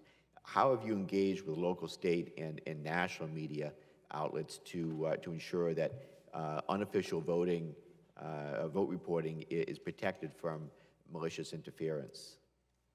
So a couple examples, I think, that are instructive of the progress we've made, particularly with the national media, but also local and state-level media. Two things. One, 2 weeks in advance of the election, we held a media tabletop exercise, just like what we did with the state and local election officials. We brought in a couple dozen media representatives, sat in a room, 4 hours, walked through a scenario that included both technical on-network effects as well as social media influence operations. And we walked through, here's what you would see, here's what you would hear from a state or local election official, here's what you would hear from the federal government and what the federal government would be doing, whether it was DHS, the FBI, the intelligence community, and helped them understand what was going on in the background so that if something did happen, they would have a basis of understanding. They'd know, A, who to call, but also rather than say, oh, there was a denial of service attack against a election night reporting website, we'd be able to have a conversation and say, actually, it's not that. Instead, it's simply a configuration issue, and that website dropped. The second thing we did is on Election Day, every 3 hours over the course of the election, we had a conference call with national media. Same thing, we would walk through issues as they popped up over the course of the day. Oftentimes, we referred them to the local or state election official to address the questions, but where we could chip in and provide some clarification. Really, the important thing was getting ahead of issues and dispelling any sort of doubt or questions about what may be happening in the background. We found it to be very beneficial in terms of getting ahead of problems before they really started. Okay, thank you. And as another topic, as Commissioner Hicks mentioned in his testimony, I know that Representative Slotkin has touched upon this as well. Obviously, public confidence in the integrity of our elections is a vital component of our democracy. And following the 2016 elections, American voters reported a decrease in confidence in the election systems and outcomes and It's exactly playing to the hands of what our adversaries want to try to accomplish here. But election security, particularly cybersecurity, is certainly an important aspect of increasing confidence, but it's not sufficient. Who right now in the interagency has the role of coordinating protection of election integrity and its perception thereof, and of which cybersecurity is just a part? So in terms of the interagency process, the FBI and the Department of Justice have the responsibility to lead on countering foreign influence, and that's the social media campaigns. That's the direct response, the threat response piece. So as things bubble up or pop up, they work with partners to address and immediately address head on. The Department of Homeland Security's role here is in terms of is more on the lines of educating awareness, building, taking case studies that we saw in 2016, or even before that we've seen the Russians do, that we've seen the Chinese do, and then pushing awareness and information out on. These are the sorts of things you need to look for, and here are the things that you can do to ensure you're getting ground truth and you're getting the right information. Again, going back to the elections, just as Chairman Hicks mentioned, you need to listen to your state and local election officials. They're the ones that have the official information. They're the ones that are going to tell you where to go, what day to vote. Don't listen to the text messages. Don't listen to the tweets or posts or whatever. So do you believe that, and you talk about who the lead is, but do you believe that it should be a whole of government approach, or should it be silos based on experience? So it's certainly cliche, but this is a whole of nation approach. There's a specific role for a number of agencies, including the intelligence community, using their specific authorities, whether it's the Bureau and their law enforcement capabilities, whether it's the Department of Homeland Security and our unique convening capabilities. One thing I'll note is that when some of the social media companies over the course of the election took action and took down whether it was Iranian activity or whatever, we were able to work with the FBI, work with the social media companies, convene the state and local election officials in a call or even a classified briefing, and have them walk through, here's what happened, here's what you need to be on the lookout for. So there is a role in this for everyone. There is a role in this for every American, and it's upon us, and particularly the department, to give them the awareness, the tools to be smarter consumers of information. Thank you, Mr. Chairman. And thank you very much. Chair now recognizes the gentleman from Tennessee, Mr. Green. Thank you, Mr. Chairman and Ranking Member. Extensively reviewed H.R. 1 in my previous committee hearing on oversight and government reform. I certainly believe that election security is critical. Ms. Slotkin did a very nice job of speaking about it, and I'm impressed. I have to tell you, I'm very impressed with what you've done in the 2018 cycle. Essentially flawless. There were no penetrations that we're aware of, and we have to be able to do that. Our democracy rests on one person, one vote. But with regards to this H.R. 1, I'm going to be completely upfront and say that I'm disappointed by the majority party because it seems to have disregarded our Constitution. They claim the purpose of the bill is to protect our institutions, but they're promoting a bill that fails to improve security, all while thumbing its nose to federalism. Our country was not made for a few hundred people in Washington, D.C. to dictate to my state in Tennessee how we're going to do everything, including our elections. Our founders, our Constitution, our electoral process have been grounded in federalism. This bedrock is the foundation of our country, and it has to be protected. When power is concentrated in the hands of a few, tyranny inevitably follows. Our founders knew this. That's why they created, 3 branches of government. They created separation between the federal government, the states, the local government. Recall the 10th Amendment. I want to thank you again for the hard work that resulted in such success in 2018. And I from the previous questions that were asked, assume you have not read H.R. 1. Is that correct? I have reviewed H.R. 1. You have reviewed it. Okay. Can you tell me then, in a more global sense, how far should the federal government be able to go in telling Tennessee how we run our elections, considering specifically what was read earlier from my colleague about what the Constitution says concerning elections? So every state's different, every jurisdiction's different, every set of equipment's going to be different. I would defer to Secretary Hargett to decide what is best for the citizens of Tennessee, but whatever I can do as the Department of Homeland Security to make his job easier. The thing I'll note, and it's been part of the conversation throughout the morning, that the threat landscape is different today in 2019 than it was in 2001 with HAVA, and even before that. Back then we were focused on, and the department was focused on an anti-terrorism mission.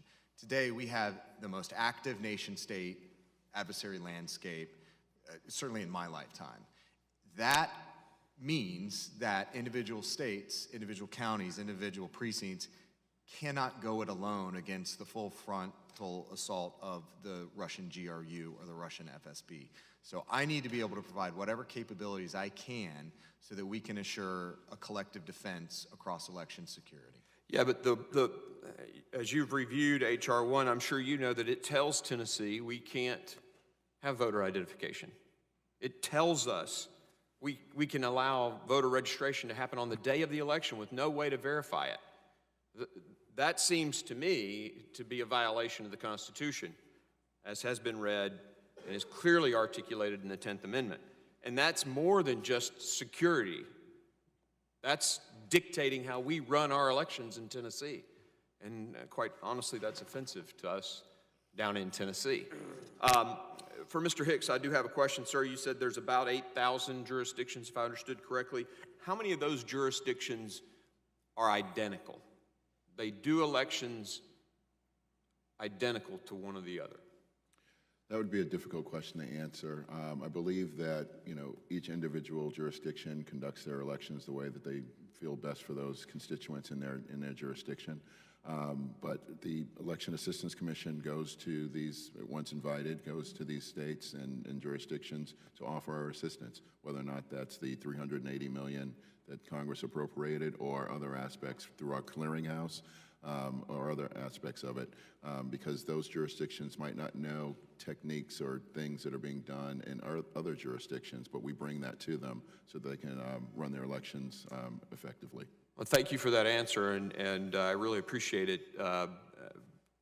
My issue isn't so much with with your help. We want your help. It's essential to protecting, but dictating how we run our elections in Tennessee, that's a little different. That's my point. Thank you very much. Chair now recognizes the young lady from Texas, Ms. Jackson Lee. Mr. Chairman, thank you very much for this hearing, and along with the ranking member, we are appreciative for a hearing that indicates one of the strongest elements of democracy is the independent right of every American to cast their vote unimpeded, unsuppressed, and unoppressed. Let me ask you, Commissioner Hicks, and thank you for the Election Assistance Commission. In 2016, I believe then Secretary Jay Johnson joined with 16 other agencies, intelligence agencies, as I recall, the fall of the election, to indicate a conspicuous engagement of Russia into the elections. And let me just read a sentence. E-Deceptive Campaign Practices Report 2010, Electronic Privacy Information Center. They are, however, talking generally about what deceptive campaigns are attempts to misdirect targeted voters regarding the voting process or in some way affect their willingness to cast a vote. Deceptive election activities include false statements about polling place opening and closing times, the date of the election, voter identification rules, or the eligibility requirements for voters who wish to cast a vote. I think the intelligence report focused on targeting voters, misleading information, social media. Do you believe, based on those intelligence reports at that time, you're aware of that report, collective report in 2016? I am aware of it. Do you believe the reports, first of all? Mr. Johnson joined in that report ahead of the Department of Homeland Security. I have no reason to believe that was false. So in that, and Mr. Krebs? Yes, ma'am, I agree with the intelligence community assessment. So we know that there is, among others, we certainly know that Russia looms large as having intentions to interfere with our elections, and that means federal elections, but federal elections are held in states. We are a collective of 50 states, so we know that they would be impacted. In that kind of report and the efforts that you all have, do you see states willing to accept your assistance? And in what way is the best way that you are helping states acknowledge their own plight, if you will, susceptibility to this kind of intrusion? I believe thank you, Congresswoman. I believe states have come to the federal government more so than they were before, because there was a little bit of a hesitation that way. But I believe that communication has improved to the point where states are giving their input through the Government Coordinating Council, working with vendors and other aspects of that through the Sector-Specific Council to ensure that the election's integrity remains high. So let me, because my time is short, go to the cybersecurity question for both of you to ask, or Director Krebs, you can start with this. Cybersecurity involves everything from large systems to small mobile devices. My question is about a host of technologies classified as edge devices that may have internet connections. How concerned should you be about edge devices and election technology security? So we be concerned. Yes, ma'am. I've briefly touched on some of those equipments that have modem or other telecommunications connectivity. Best practice, generally speaking, is to disable or remove that sort of capability. In 18, some just didn't have the time or the equipment to transition out. But it is something that across the risk profile of election infrastructure, it's something that we work on. We work with the state and local officials that have that equipment, and we work on transitioning and road mapping to more secure systems. To each of you, do you feel, in spite of your good works, that our election systems, state and federal, are still in jeopardy of intrusion? I believe that there can always be improvements to be made, and I believe that the work of the EAC can help with those improvements. Do you feel that would be foreign intrusions would be viable? And there's always progress to be made.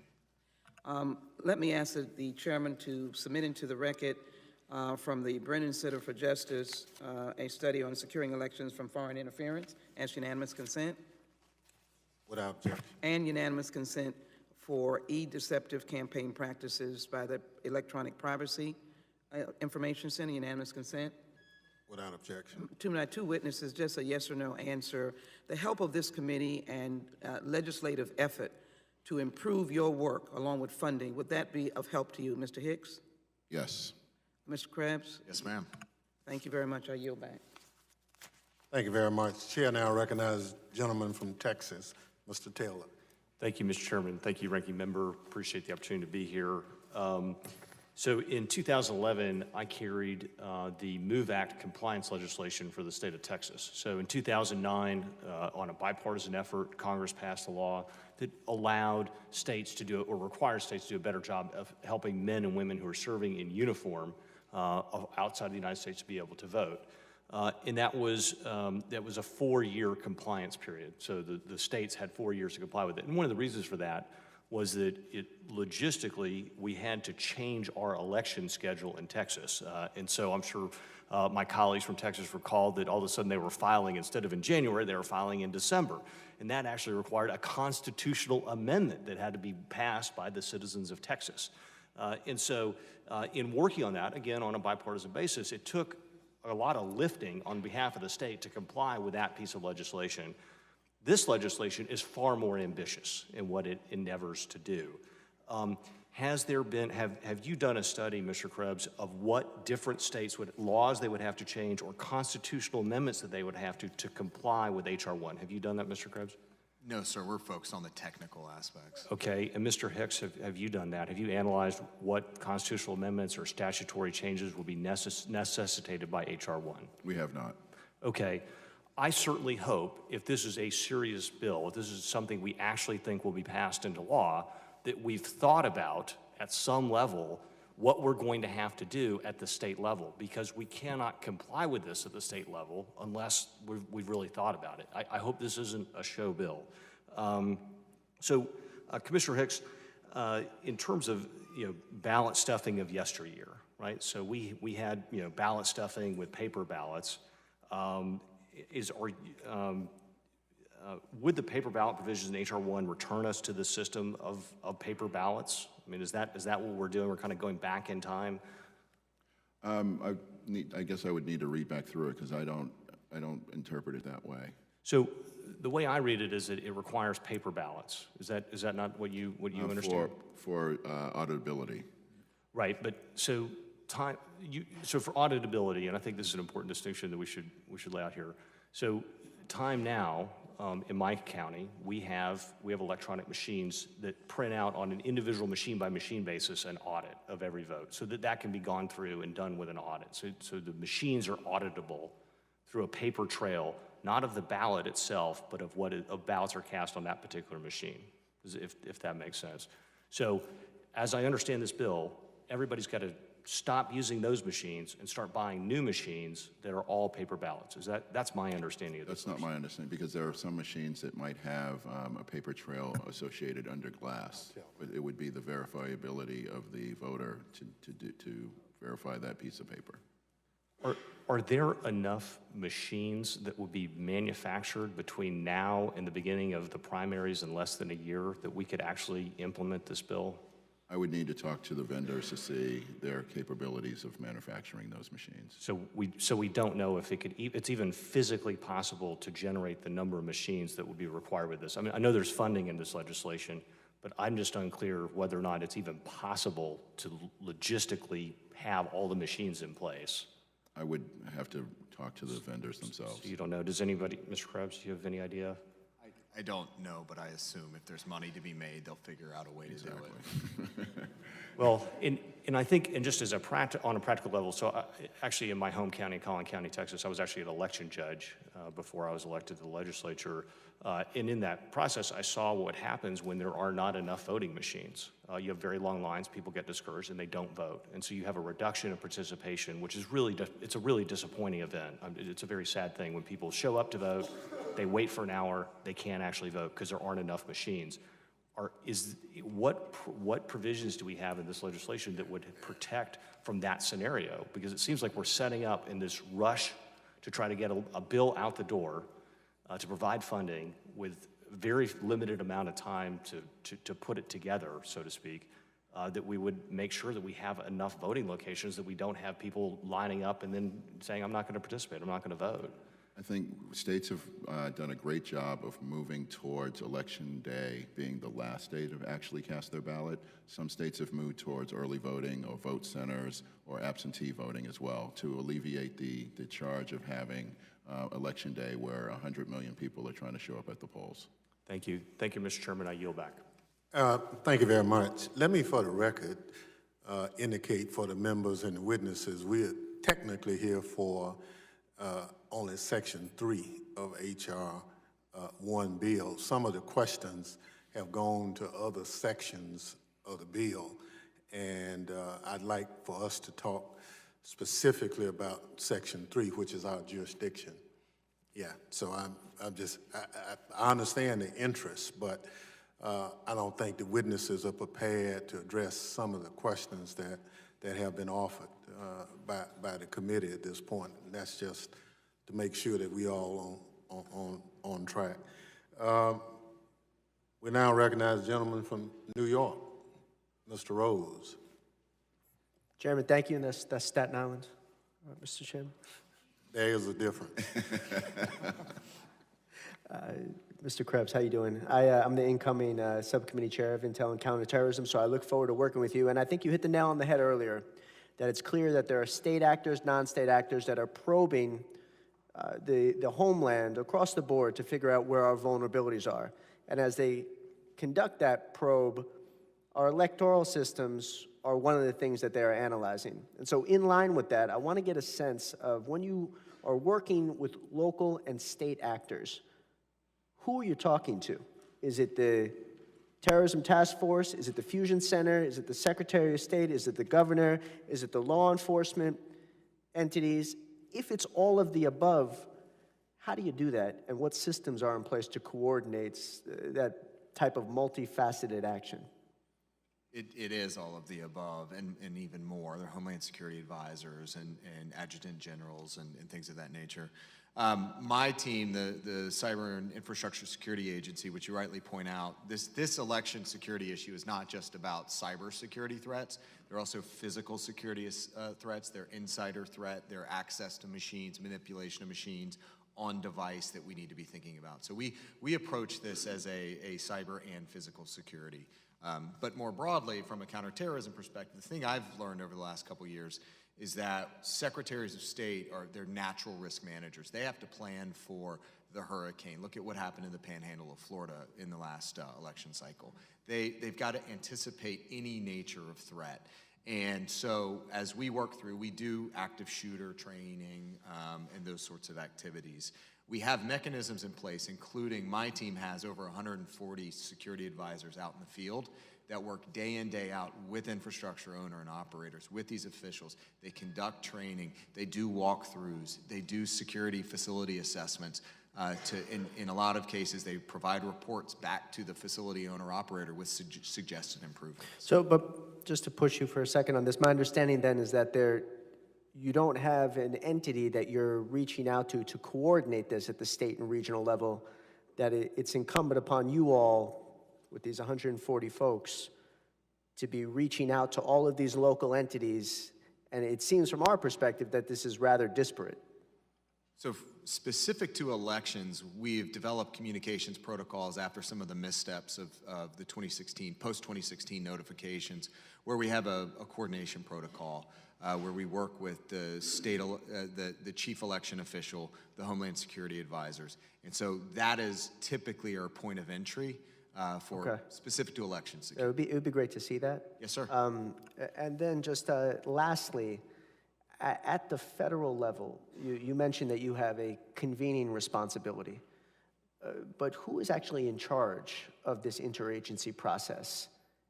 Who's at the head of the table when all these folks are gathered together, and who has that statutory authority to actually make sure that we are getting the job done here? So there are a couple different levels of this conversation. There's a policy coordination piece that the National Security Council, Ambassador Bolton leads. There have been a number of convening meetings and whatnot, all the way up to the principal committee meetings with the president. And then at the operational level, there's a working group that brings together the Department of Defense, the EACs involved, the DNI. So are you in charge of the working group? No, sir. I am in charge of the cybersecurity expertise and technical support to election officials. And That's my role. Who would be in charge of the working group? There are a range of responsibilities, and there's law enforcement actions. That's naturally the FBI. There's intelligence assessments. That's naturally the Director of National Intelligence. There's the cybersecurity piece. That's me. This is, again, goes to the whole of nation, the whole of government approach. There's no one agency that has all of the tools and capabilities that are needed to push back on this. Okay. All right. Thank you. I yield back my time. Thank you very much. Chair now recognizes the gentleman from Texas, Mr. Crenshaw. Thank you, Mr. Chairman, and thank you both for being here. I'm pleased that this committee is meeting to discuss the integrity of our elections and how to strengthen the cybersecurity of our election infrastructure. I will say that election integrity is multifaceted. There's a lot of aspects to it. It's not just the cyber side, but it's also the voter fraud side, including voter ID laws and how to prevent fraud by vote by mail. I'll say it's unfortunate that this is not a markup process, and it's also unfortunate that this part of the bill, which I think we could reasonably come to a bipartisan solution on, is attached to a much larger bill that is poisonous, and will certainly not make it past the Senate. I want to ask you both, could you clarify what role you had in crafting this particular legislation? So in the last Congress, we certainly provided technical assistance on aspects that got rolled into it, but suggestions on what DHS needs, what DHS does. Okay. I spent 11 years as a House staffer. If the committee wants to come and ask my opinion, I'm more than willing to give it. Okay, but you were not consulted prior to this hearing on what should be in this section of the bill?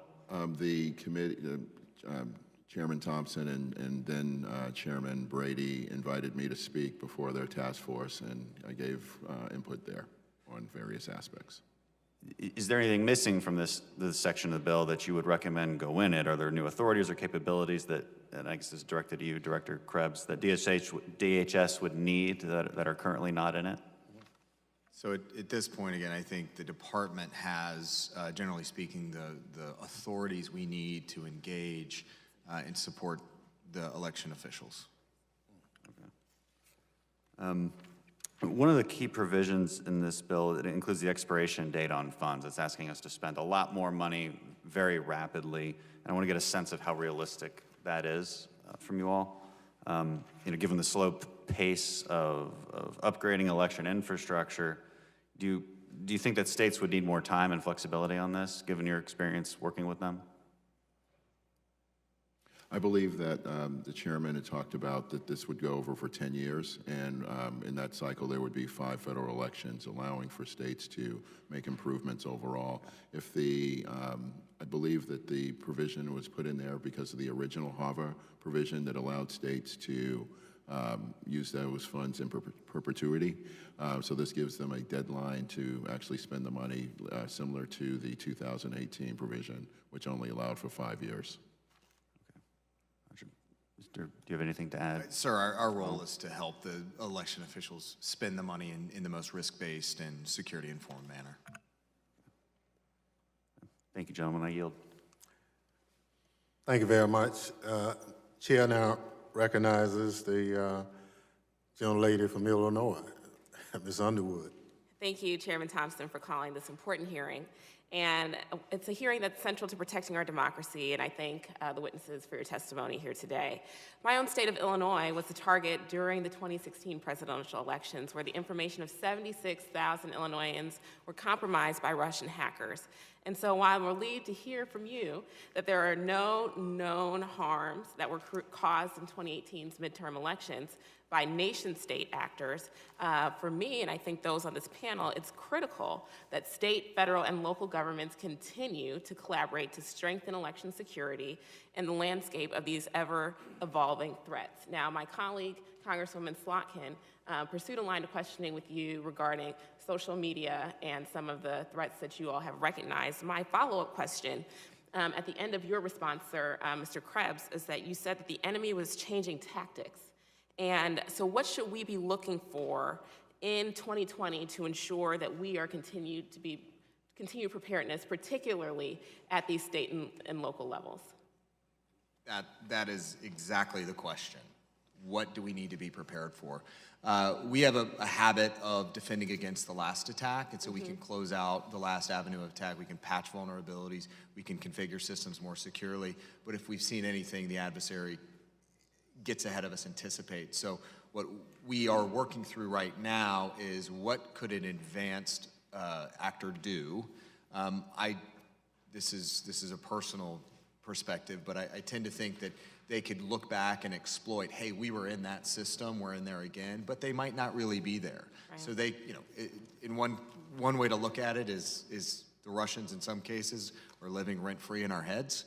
And so how are they going to take that to their advantage without actually being on network, but using their media, social media tools, their influence campaigns? So staying ahead of them and their ability to spread false information. It's working with social media.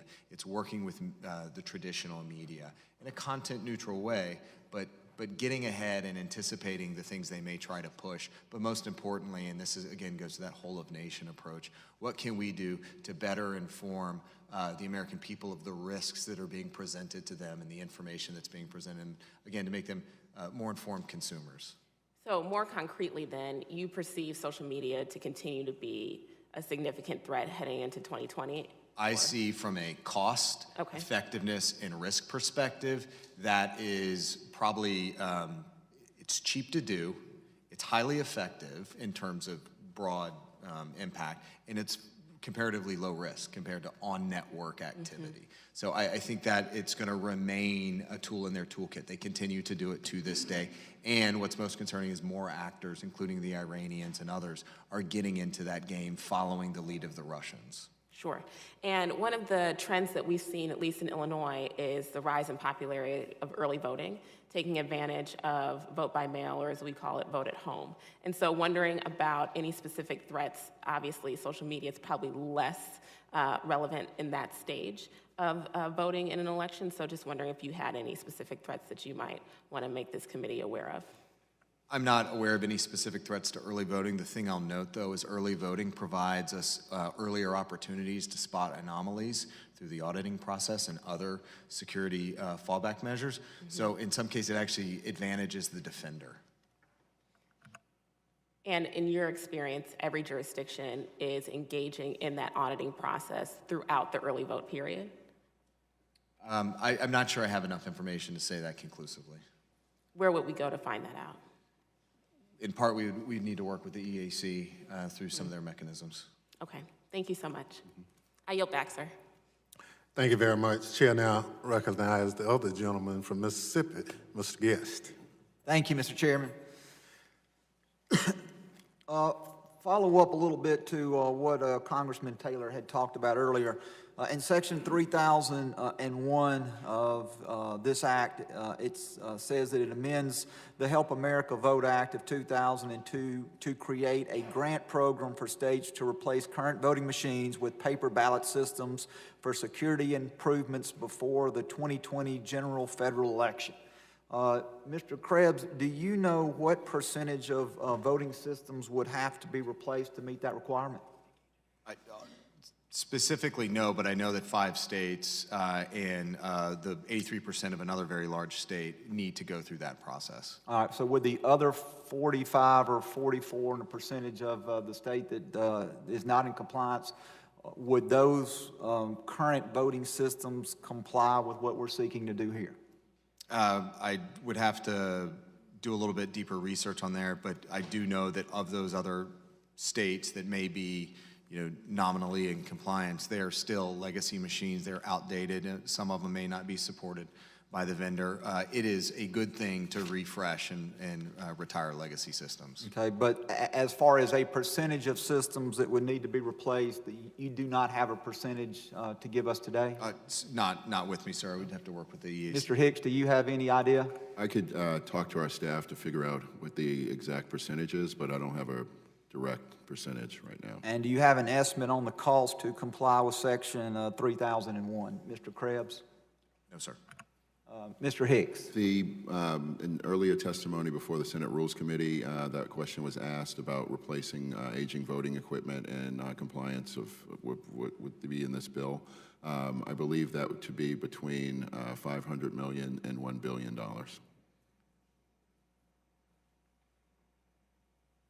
And I know there was previous testimony that at least 45 states currently use paper ballots, and this may have been testified to earlier, and I may have missed it. Outside of Georgia, what were the other 4 states that do not currently use paper ballots? South Carolina, Louisiana, I believe New Jersey, and I would have to get the rest of that. In Delaware, yes. And then, Mr. Krebs, you said that there was another state that was partially in compliance with using paper ballots. Pennsylvania, yes, Pennsylvania. And what percentage of Pennsylvania did you say does not currently use paper ballot? I would have to get back to you with specifics. It's somewhere around the 80% number. I'll note that all 5 states that are don't have paper trails right now, and the state of Pennsylvania, are all on a path towards voter verifiable paper trail. These are good things. This is a good trend. And those states that we've just talked about that are on that path, do we have any idea as to whether or not they will have paper ballots for the 2020 election cycle? I don't know if all 5 of those will be, but I know that they are on that path to comply with that. But I would also say that whatever path they take to ensure that those folks who have disabilities can still vote independently and privately as prescribed by the law in the Help America Vote Act. And then finally, Mr. Krebs, in your report on page 6, you say that our voting infrastructure is diverse, subject to local control, and has many checks and balances. Do you believe, Mr. Krebs, that elections should remain under local control? Yes, sir. Do you, Mr. Hicks, do you also believe elections should remain under local control? States and localities are the ones that run elections. Thank you. I yield back, Mr. Chairman. Thank you very much. Chair now recognizes the gentleman from Texas, Mr. Green. Thank you, Mr. Chairman. Thank you for your leadership and allowing me to serve on this committee under your leadership. I am a person who loves his country, and I love my state. But I've heard this 10th Amendment argument before. Lonnie Smith was a dentist in Houston, Texas. He wanted to vote, but there was a white primary. Smith versus Allwright, 1944, went to the Supreme Court of the United States of America. Lonnie Smith prevailed. That ended white primaries. 10th Amendment argument's been used consistently by some states to deny rights. Texas is one such state. I love my state. But Texas has been a bad actor for decades. I love my state. But my state currently has a poll tax in contravention of the 24th Amendment to the Constitution of the United States of America. They talk about this photo ID, and we'll give you an ID if you can't afford it, if you're indigent. Well, I tested that system. I voted without my proper ID, had some time to secure the proper ID. The state of Texas will accord you an ID at no cost if you're from Texas. Because in my case, I'm from Louisiana. I had to get my birth certificate from Louisiana to get my ID in Texas, and I had to pay a fee for that. Clever ways to disenfranchise. So I thank God for the federal government and the stand that has been taken over the years to protect the rights of people in states. I don't think that's in contravention of the 10th Amendment. Now, to my question.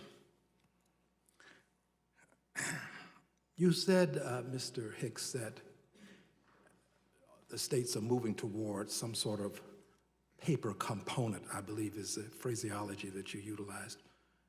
Paper trail is what people at my level of life would probably say. Why are they doing this? What's the rationale for moving to paper verification? It's a little bit of two things. One, I believe it's confidence to ensure that if there's an audit being done, that there is some sort of physical trail that people can point to and do a physical count of that. The other is, I believe, just moving back towards confidence as well. So, confidence, and the level of confidence that we aspire, that we desire to have, is that one that would give us a belief that if there has been some sort of intervention, we'll be able to detect it, and that paper, verifiable paper, may be of assistance? There could be. And if this is the case, that verifiable assistance by way of paper is something that is of value, can you give me a good reason why we would oppose having verifiable paper, given that states are moving toward it, and given that if there's some value in it? Why would we oppose it? What's a good reason to desire a system that doesn't have this type of verification? The biggest reason that I've heard over the years is those folks who have disabilities, who may not have the dexterity functions to handle that paper and to verify it. So if I am without sight, I can't verify a piece of paper physically. I think that technology is moving towards allowing folks who have sight disabilities to be able to verify that, but they still would have to physically use that paper. I believe that we've come a long way since the 2000 election in terms of technology and moving forward. For instance, back in 2000, everyone in this room probably has a smartphone. No one had those issues. So as we move forward with technology to allow for people to cast their ballots and so forth. The other aspect of that is people who live overseas and are in combat areas where they might not have access to a fax machine to fax that back or the ability to get that piece of paper back, but to ensure that our military and overseas folks still have a way to cast their ballots for the rights that they're defending for us all. Thank you. And persons who need assistance in polling places, we currently allow that. If you need some sort of, if you're visually impaired, we allow you to be assisted. And there are ways to deal with our military personnel in foreign places, distant places. The empirical evidence seems to indicate that there's more value in having it than not. Is that a fair statement? Yes. All right, thank you, Mr. Chairman. I yield back. Thank you very much. Chair now recognizes a young lady from Florida who comes from a state that has some minor experience in voting issues. Ms. Dimmons. Thank you so much, Mr. Chairman, and thank you again to our witnesses for being here with us. Everybody in this room clearly understands the deep, dark, ugly history that our great nation has as it pertains to voter suppression. And I would think that this committee would lead the effort in making sure that we have a system that allows citizens of this country to be able to exercise their right to vote. That I would believe in this country that we would ensure that race, gender, economic status, or zip code would never again be barriers to a person's right to vote. So I want to thank you, the two of you, for what you do to make our process fair. I am from Florida, and let me just say, I am not offended when Florida, people all over this nation question what in the heck is going on in Florida. I'm not offended by it because I am committed to making sure that we get the process right. We can never underestimate how important the cooperation is between federal, state, and local governments are to making sure that this process is right. In the November's election, 20 states, including my home state of Florida, elected new governors. And while several others elected or appointed new secretaries of state. So as we prepare for the 2020 election and using what happened in 2016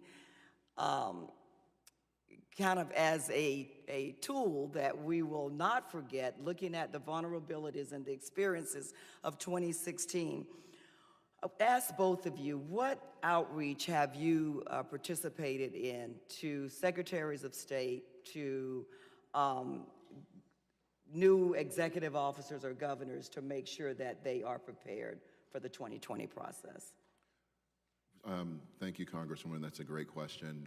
We work very closely with the National Association of Secretaries of State and actually participated in their winter conference 2 weeks ago, where I've met several of the new secretaries myself. And we also work with the National Association of State Election Directors, who also had their conference a couple of weeks ago here in D.C., where I've met several of those new folks. We work very closely with them to find out what sort of assistance the EAC can have. In 2018, we held a summit at the National Press Club where it was well attended, broadcast on C-SPAN, where we talked to people about preparing for the 2018 election. 1 month before the 2018 election in October, we held another summit in the Congressional Visitor Center where members of Congress and others were able to kick the tires on voting machines and hear from election officials themselves about how they were preparing for the election coming up.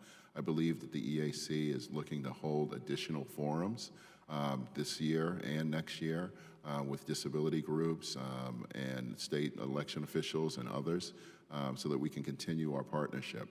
I believe that we've come a long way from when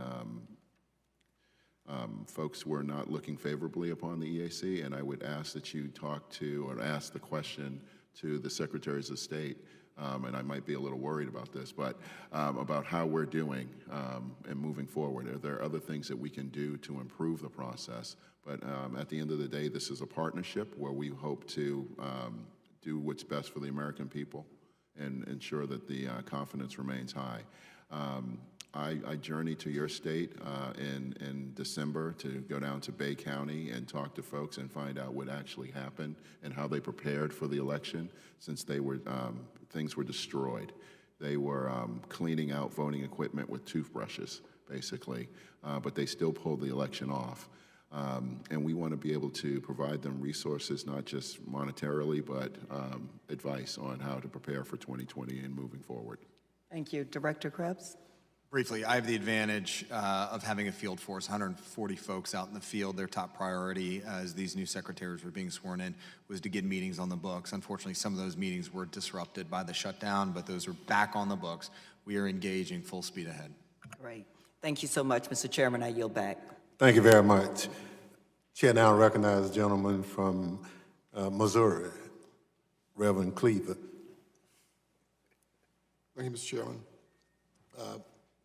Thank you for being here today.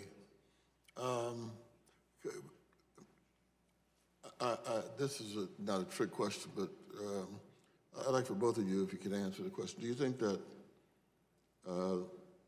we have an election process that's equal in this country? Sorry, could you repeat the question? Are the elections in the United States of America equal? If we have a presidential election, are all votes equal? One person, one vote, so every vote counts equally. Mm-hmm. I'd agree with that. You agree with Yes, that? sir. And so everybody who votes should have equal access to the voting booth. Every eligible voter should have access to a ballot, not necessarily going into a voting booth as well, but have access. That's good. To a That's ballot. okay. Yeah. Yes, sir. Okay. I don't think elections are equal, and I think I can prove it rather easily. If you live in Oregon, you can vote on Sundays. You can register all the way up to the election. If you are in South Carolina, and I even think Florida, you can vote on Souls to the Polls, where you vote on Sundays. In Missouri, you can't do that. In the neighboring state of Kansas, you can't do that. In Iowa, you can't do that. So something is not right in terms of having equal access to the ballot. I mean, to the voting precinct. Some people have a greater opportunity to vote than others. Am I wrong or am I right? Thank you. No, go ahead. No, I was going to say that I believe that if Congress wants to give the EAC more direction on how to improve the process, then we are more than willing to help it. I believe that states are moving towards early voting. I believe that states are moving with the $380 million to refine voter registration processes, and we will continually work with states to improve the process. The U.S. Postal Service does a great job in terms of vote by mail, but I think there are other aspects that we all can improve upon. But you do understand that there are some states fighting it. Yes. So am I right or am I wrong, Mr. Krebs? Sir, my job is, regardless of the jurisdiction, whatever the system is, that vote is being cast and counted, and it's done in a secure and resilient manner. Okay, I understand. I appreciate it. I'd like that. Good American. Okay, I'll declare I am right. And I think I can prove it empirically that we don't all have equal access to the voting. Okay. The other thing. our conduct is always based on cost. You know, we do something, there's a cost to it, or for the most part, there's a cost to everything. I'm wondering, we all have been told by our intelligence agencies that Vladimir Putin ordered interference with our elections, and we have been, and this is a direct quote, they will be back in 2020, FBI. In your opinion, Mr. Cross, have the Russians paid a price for interfering with our elections? There's certainly been a significant amount of pressure and pain put upon the Putin administration, sanctions, other diplomatic actions, a number of indictments against GRU actors. We will continue to push them. We will continue to defend. My mission is to help state and local officials protect their networks, defend their networks, and that's what we focus on every single day. 6. Our middle name is assistance, and so we want to help as much as we can. Okay. I'm not sure that they paid a high enough price for doing what they've done, but my suggestion here is that they'll come back again because the price wasn't high enough. And all those people who've been indicted, all they have to do to avoid going to jail is never coming back to the United States or not being caught visiting another country with which we can have access to an arrest. Anyway, Mr. Chairman, I appreciate the opportunity. I yield back. Thank you very much. I thank the witnesses for their testimony. I now call up the second panel.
I welcome the second panel of witnesses. First, let me thank all of you for being so patient. I'd like to welcome our California Secretary of State, Alex Padilla, to the panel. Secretary Padilla has been a leading voice on election security and has done a number of innovative things in California to train up officials at the local level, raise public awareness about misinformation, and make the most of federal partnerships. Secondly, we'll hear from Noah Praise, okay?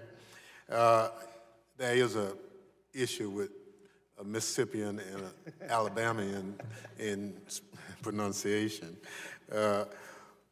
who until very recently served as the Director of Elections for Cook County, Illinois, where he oversaw elections in one of the largest counties in the U.S. Third, I'm excited to hear from Mr. Jake Brom, the Executive Director of the Cyber Policy Initiative at the University of Chicago Harris School of Public Policy, and also a co-founder of the DEFCON Voting Machine Hacking Village, the world's only public third-party inspection of voting equipment. The research we've seen come out of DEFCON has been instrumental in helping us understand our vulnerabilities and help us move the conversation on election security forward. Finally, I now recognize the ranking member, Mr. Rogers, to introduce Mr. Merrill, our minority witness today.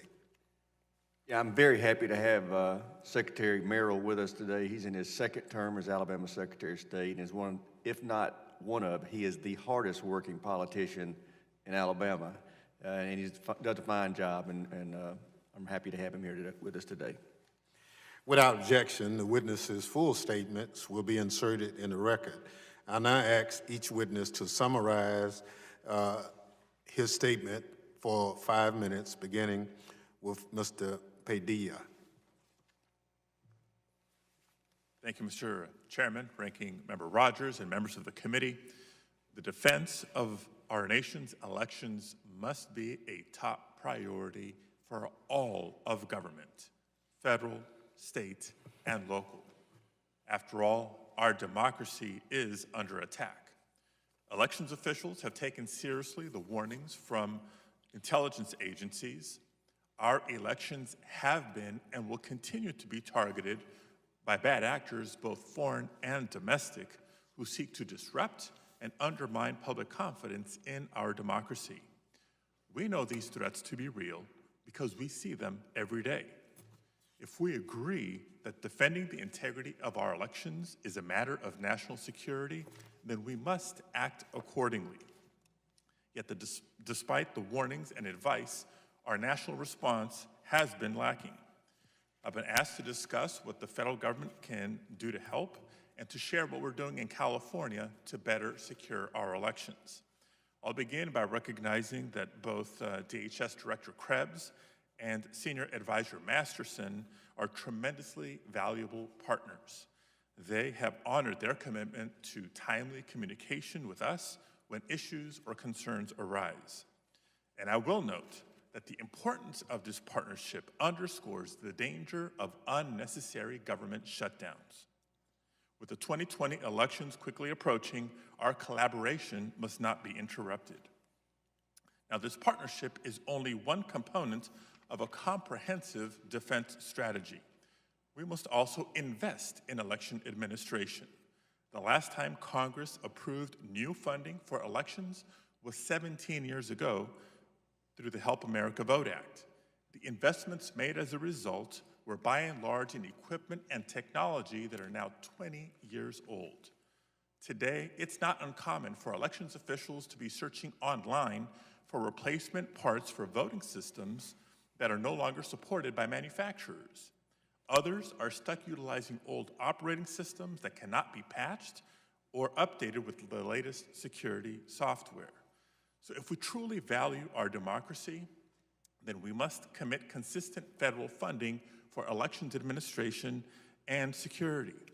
And yes, Congress did appropriate $380 million last year in grants to states, but that wasn't new money, and it certainly wasn't enough. Last year's appropriation was the last of butterfly ballot hanging Chad money that was never intended for modern-day cyber threats. Next, Congress has the opportunity to make the best practices for election security the national standards. Among them, rigorous testing and certification of our voting systems, requiring logic and accuracy testing of systems before every election, requiring paper ballots and a voter-verified paper trail, requiring voting systems to be kept offline, and requiring post-election audits after every election. This is a proven framework for securing elections and for improving voter confidence. You see, if a voter begins to think that their vote may not be counted or may not be counted as cast, and they choose to not participate in an election as a result of that doubt, that is a form of voter suppression. Now, these policies have served California well for years, but since 2016, we've done more. We've established these partnerships with DHS, FBI, the EAC, as well as state and local agencies to better coordinate in the event of a threat or incident. We've engaged in security trainings, tabletop exercises, and information sharing. We've upgraded our state technology infrastructure and established an Office of Election Cybersecurity and an Office of Enterprise Risk Management. We've dedicated staff to monitoring social media for erroneous information about voting. We launched a public education campaign to raise awareness about election misinformation. And we created a web portal with resources for voters, including the ability to verify their registration status, find their polling place, and to report suspected misinformation. And finally, we piloted a voter status alert tool which notifies a voter whenever their voter registration record is updated. And we plan to deploy this tool statewide in time for the 2020 elections. Thankfully, the 2018 election went smoothly, but we know that those who seek to undermine our democracy will continue to try with increased frequency and sophistication. It's not enough to keep up with nefarious actors. We must stay ahead.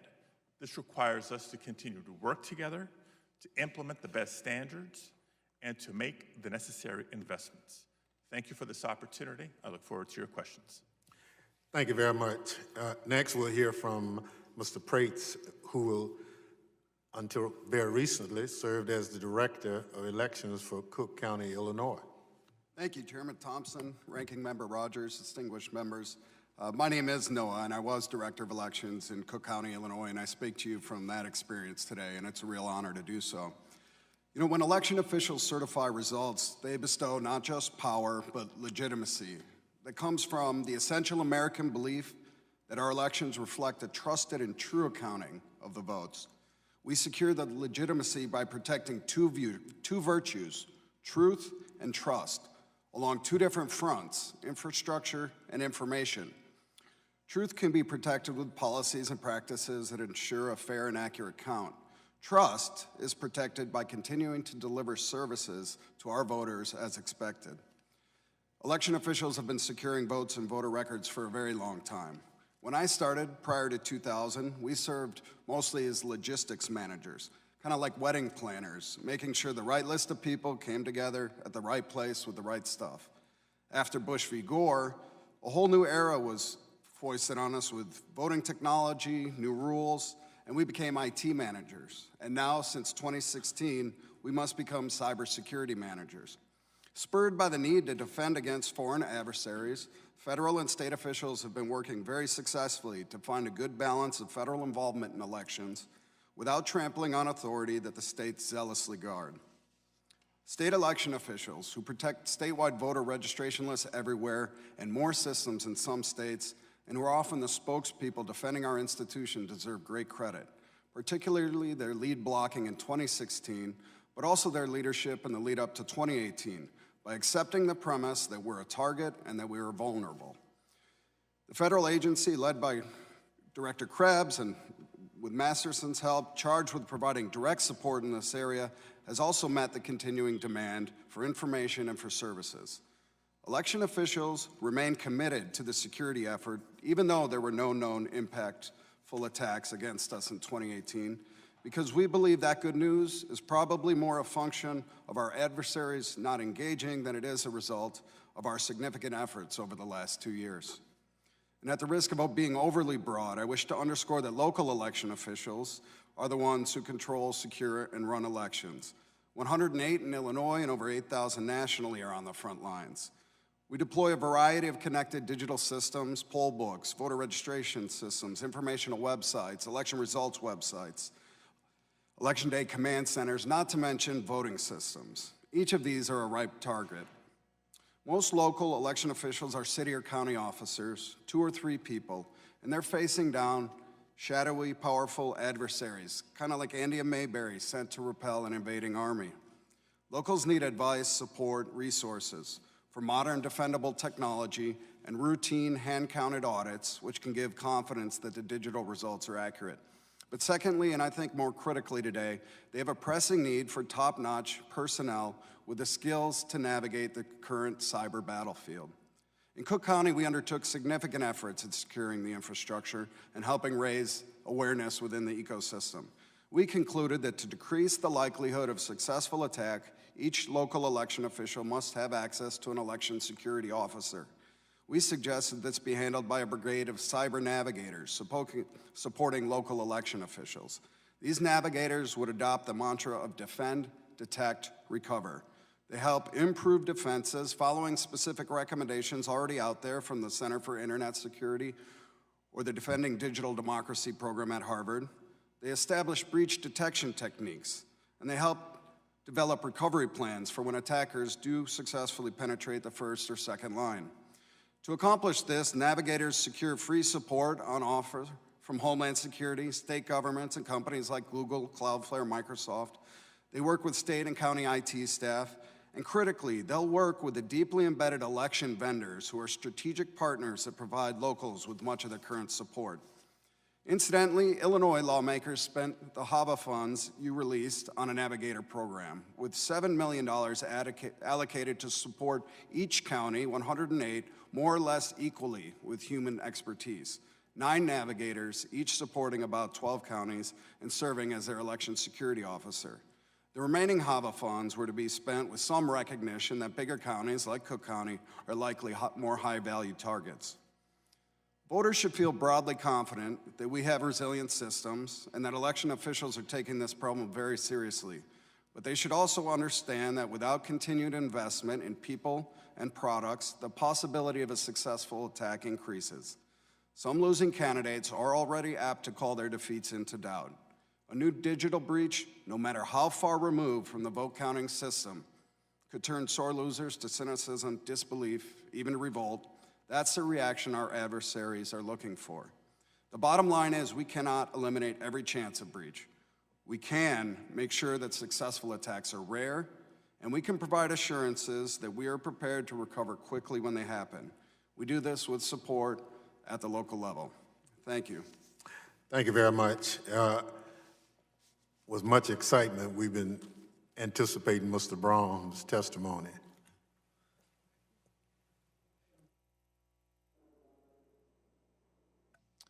Chairman Thompson, Ranking Member Rogers, and distinguished members of the committee, thank you for the opportunity to speak to you today on this important issue.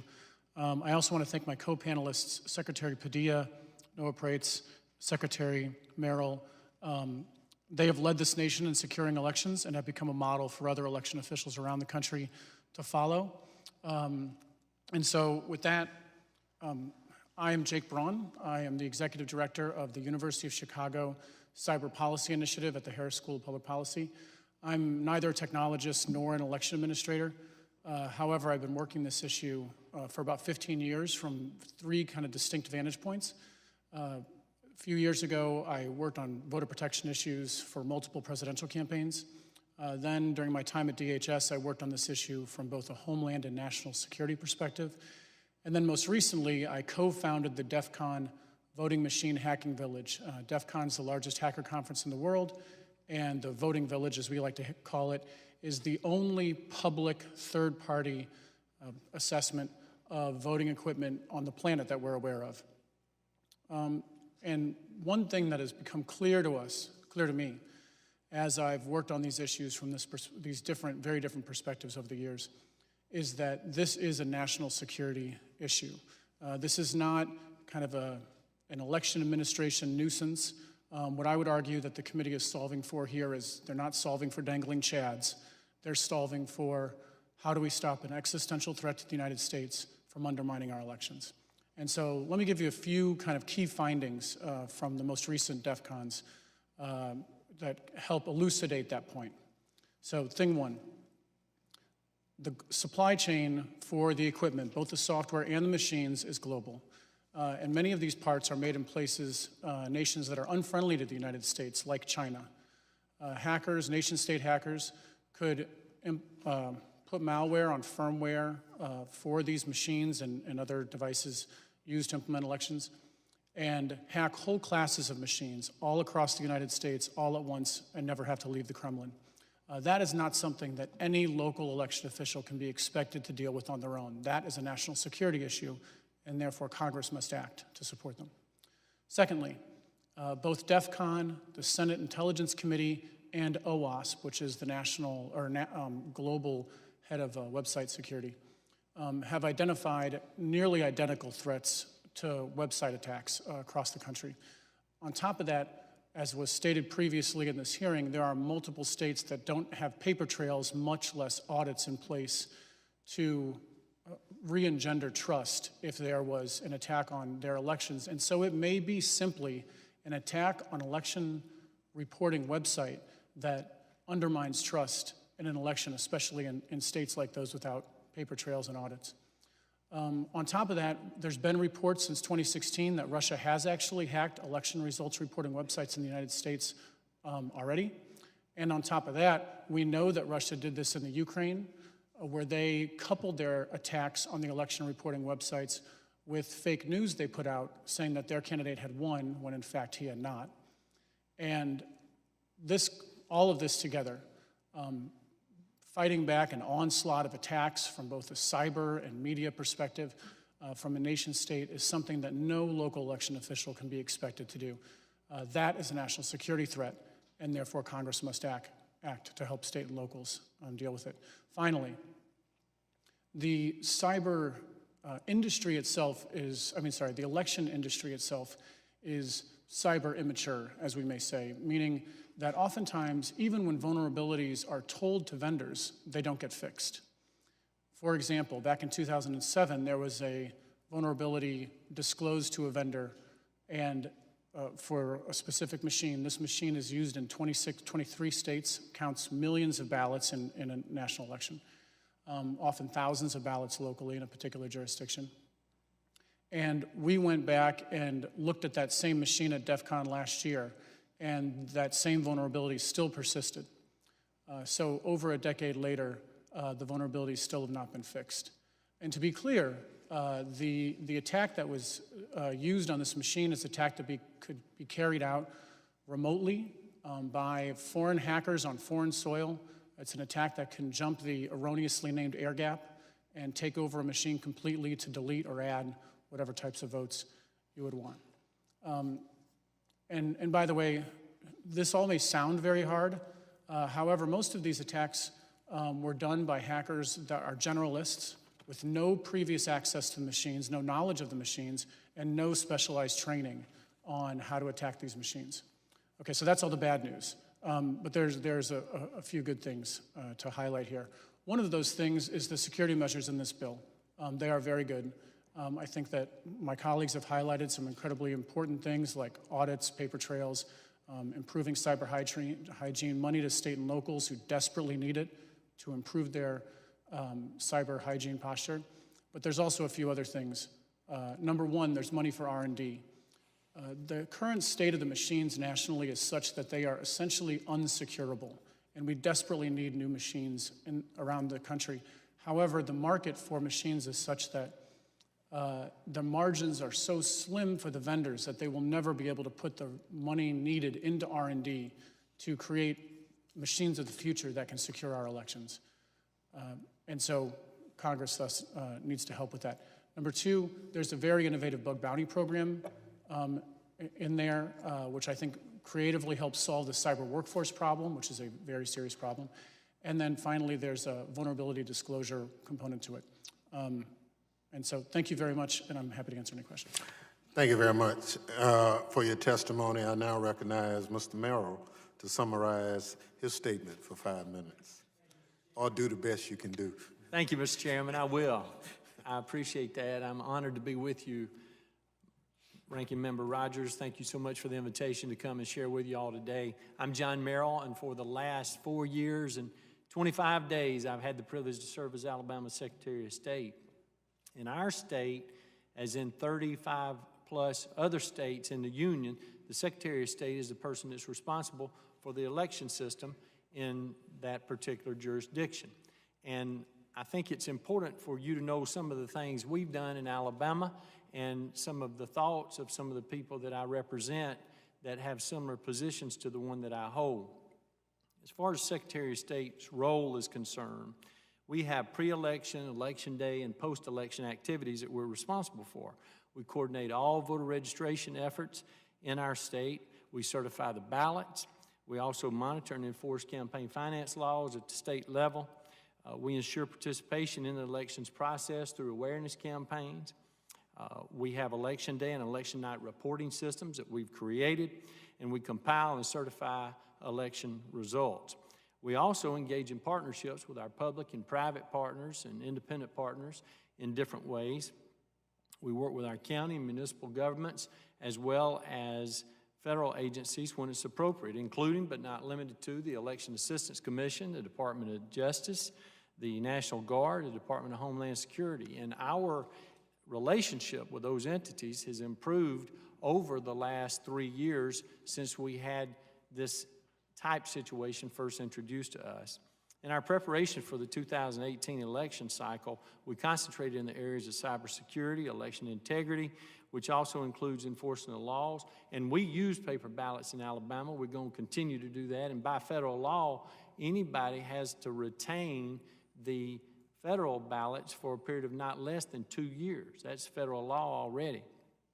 Voter confidence and voter participation is extraordinarily important. Now, we've heard a lot of different things today, but one of the things I think is so important for us to remember and to acknowledge, and this has come from the Department of Homeland Security most recent report, that there was no breach of any incident in the tabulation that occurred in the 2016 general election. That has been researched, it's been documented, and no breach has occurred and no tabulation change occurred in any election in any state in the union in the 2016 cycle. I also think that it's important to know that there are some serious concerns and issues with H.R. 1 in our opinion. Number one, significant federal overreach has been indicated through the introduction of this legislation. And it appears to provide certain things that need to be done, but the lack of resources in order to be able to do those effectively. So they're strictly underfunded or unfunded mandates. Number two, there are many prescriptive requirements that have been indicated that states that would accept these funds would face significant difficulty in enacting those new programs without the resources necessary to do that. They include, but are not limited to, some things that are already ongoing in our state and other states in the union, which are electronic poll books, paper ballots, automatic voter registration, audits, same-day registration. Those things are strictly prescribed that they need to be adhered to regardless of what the local jurisdiction would like to do. Number three, the amount of time that the states have to meet the requirements is not something that is going to be able to be met. And one of the questions was asked earlier, is that something that's going to be able to be adhered to? And the answer to that question is no. And if you want to know why, it's because at the federal level and at most state levels, they move at the speed of government. And if you move at the speed of government, you know why it's not going to be done. You have to create RFPs and other things, but we could talk about that later if you're interested. As far as the most important thing that I could share with you about a good election security bill, it would be one that would create the necessary resources to the states without creating unfunded or underfunded mandates and strangling restrictions that would introduce federal overreach. I yield back the balance of my time. Thank you very much. Let me thank all the witnesses for their testimony. And we have about 20 minutes to kind of run this before they call votes, so we're going to move very fast. Mr. Brown, who did you bring to the attention of that there were some vulnerabilities in equipment, and you found that going back later, the vulnerability was still there? Who did you make aware of that vulnerability? Sir, we put it in a report that we released both to the press and we actually released it here on Capitol Hill in the Hart Building and gave it to multiple stakeholders in government as well as the private sector. We dispersed it widely. Okay, did you make it available to DHS?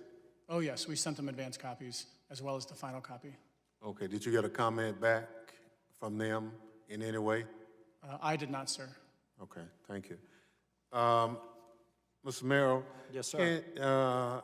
Did you apply for any of the funds from the Election Assistance Commission? Yes, sir. To get our balance from the original HAVA appropriation, we did so.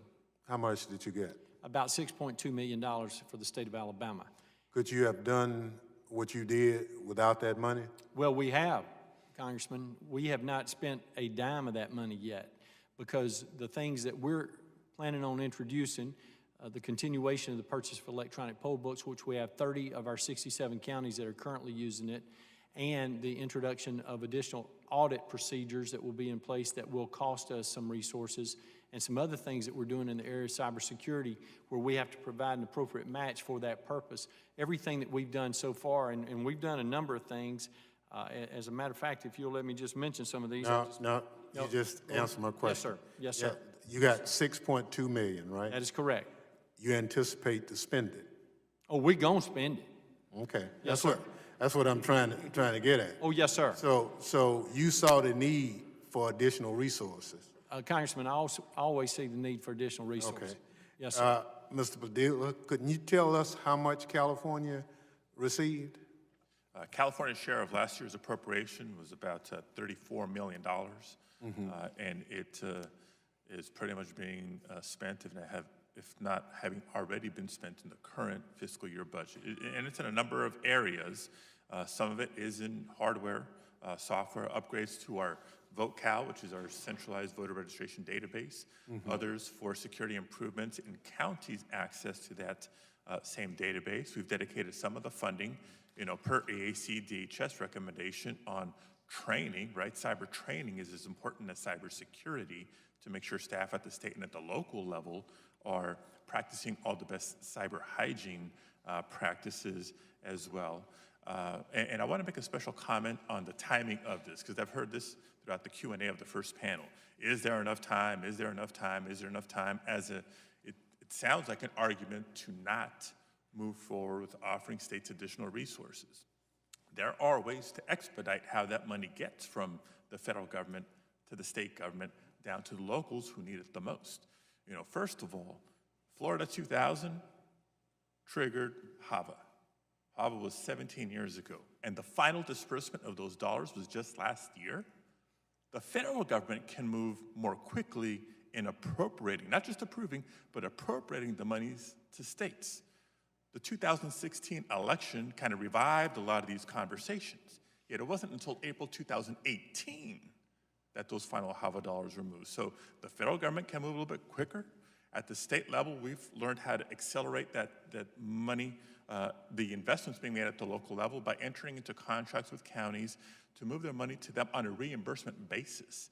So the fact that the check is not in hand should not hold up counties being able to make the investments that they need to make. Once they know that they can count on being reimbursed, a lot of counties are willing to move more quickly and bring those security benefits to the elections. So, thank you very much. Mr. Braun, supply chain is important also. I mentioned it to the last panel, and I was given this assurance that we're in a global economy and everything was fine. I heard a little something different from your comment. Can you elaborate on that? Sure.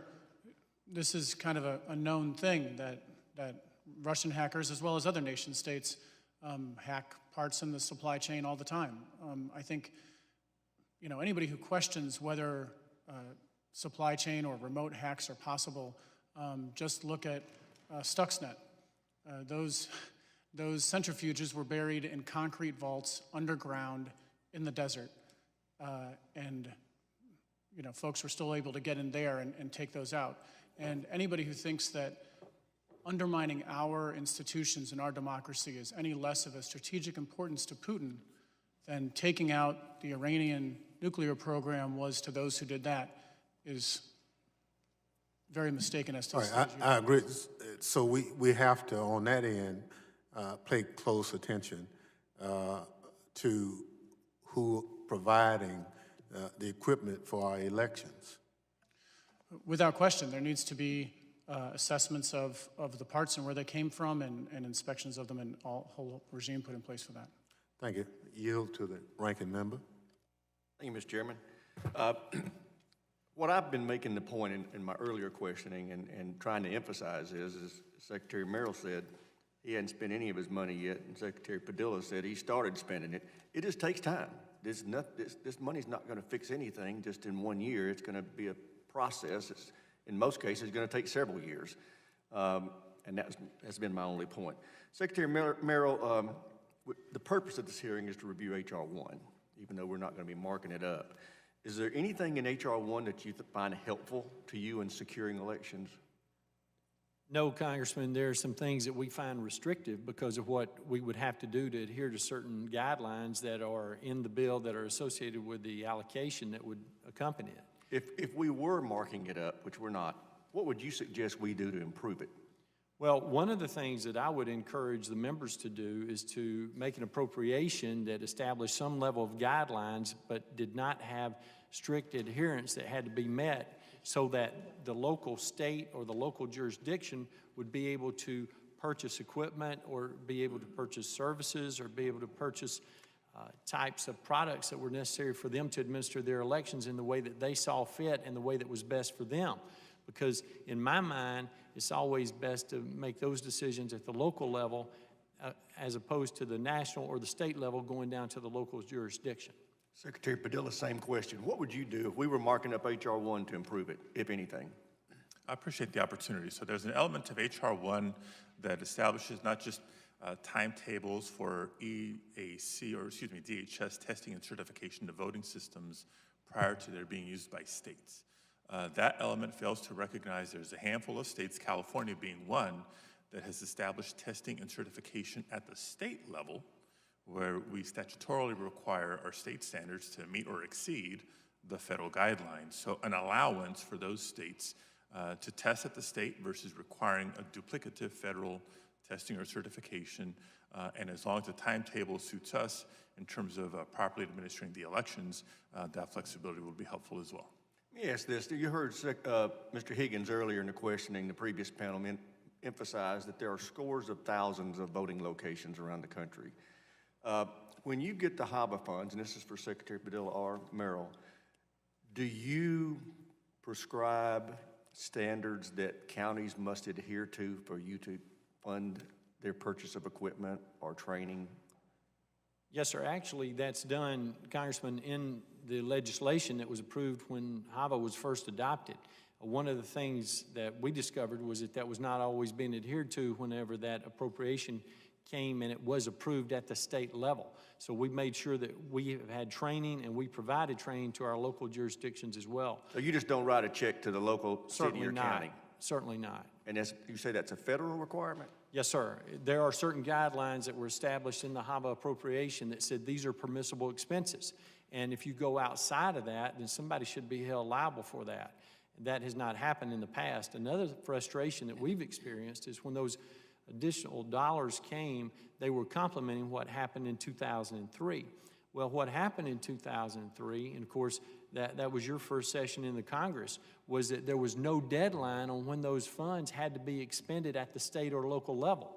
Right. We have a number of counties in our state that received an appropriation 15 years ago, and that money is still sitting in their bank account. Now, it looks good to those people that live in that county, but those resources are not spent. They're supposed to be used to benefit all the constituents that live in that county in that particular jurisdiction. In our instance, in the 2,401 individual jurisdictions where we have voting precincts. Okay. Mr. Braun. If I may add. Certainly. So similarly, in an agreement, the guidelines that are established at the EAC or at the federal level as those monies move. I made mention earlier how this contract reimbursement basis with counties allows the investments to be made earlier. It also provides through those contract reviews an additional point of compliance, if you will, or verification that indeed the expenditure is being made or consistent with those federal requirements. Great. Mr. Braun, we all know that Russia's been meddling in our elections by disinformation for decades, and just like as they do countries all around the world for decades, particularly in Eastern and Western Europe. But you made a point a few minutes ago that the chairman addressed slightly, but you said that there have been incidents, and from my understanding, there have been no incidents of hacking in the 2016 or 2018 elections. But you said that there have been some incidents prior to that where Russia had hacked some machines in this country. Can you expand on that, please? It was actually a website I was referring to. Vox Media reported, I believe it was actually a 2017 instance where Russian bots, I think, took down a election reporting website in Tennessee. Multiple federal sources were cited in the report. Okay, thank you very much. I yield back. Thank you very much. Chair yields to the gentlelady from New York, Ms. Rice. Thank you, Mr. Chairman. And thank you all for coming today. You know, over the past couple of weeks, I've heard some people refer to H.R. 1 as a federal takeover of our elections, but I hope that everyone on panel 2 would agree that the federal government has a constitutionally protected role in advising and helping to administer elections, and I think 2016 should have established that once and for all. And I think the previous panel, both Mr. Krebs and Mr. Hicks, laid out the fallacy of that claim by showing that they were able to build relationships with states and localities to work together without infringing upon the state's ultimate ability and right to set election standards in their own states. My concern is and this is to everyone on the panel, what are states doing to work with social media companies to combat widespread disinformation campaigns targeting our elections? And what do you think that Congress and the federal government can do to better prepare states and local election officials for these dynamic hybrid warfare attacks? Outstanding question. I will tell you this, I don't think, well, there's nobody at this table that's had a higher profile situation than we did in Alabama when Senator Jones was elected December 12th of 2017. And I attended a presentation that was made by Facebook and Twitter in February of 2018, and they were talking about all they had done to help folks and how they had made it easier for people to understand when bots were removed and how it was helping the electoral process. And I said to them, after I waited patiently in line, I said, now, friends, let me say this to you. I said, if you'll tell me what you did to help us in Alabama, we'll both know.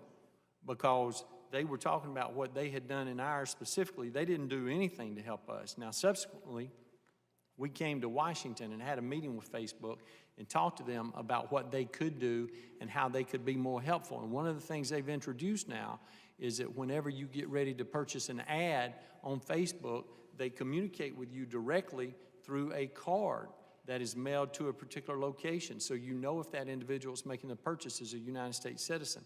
There are other mechanisms that they put in place that I think are appropriate now, but we have got to have some cooperation with the people at the social media level that will enable us to be more effective.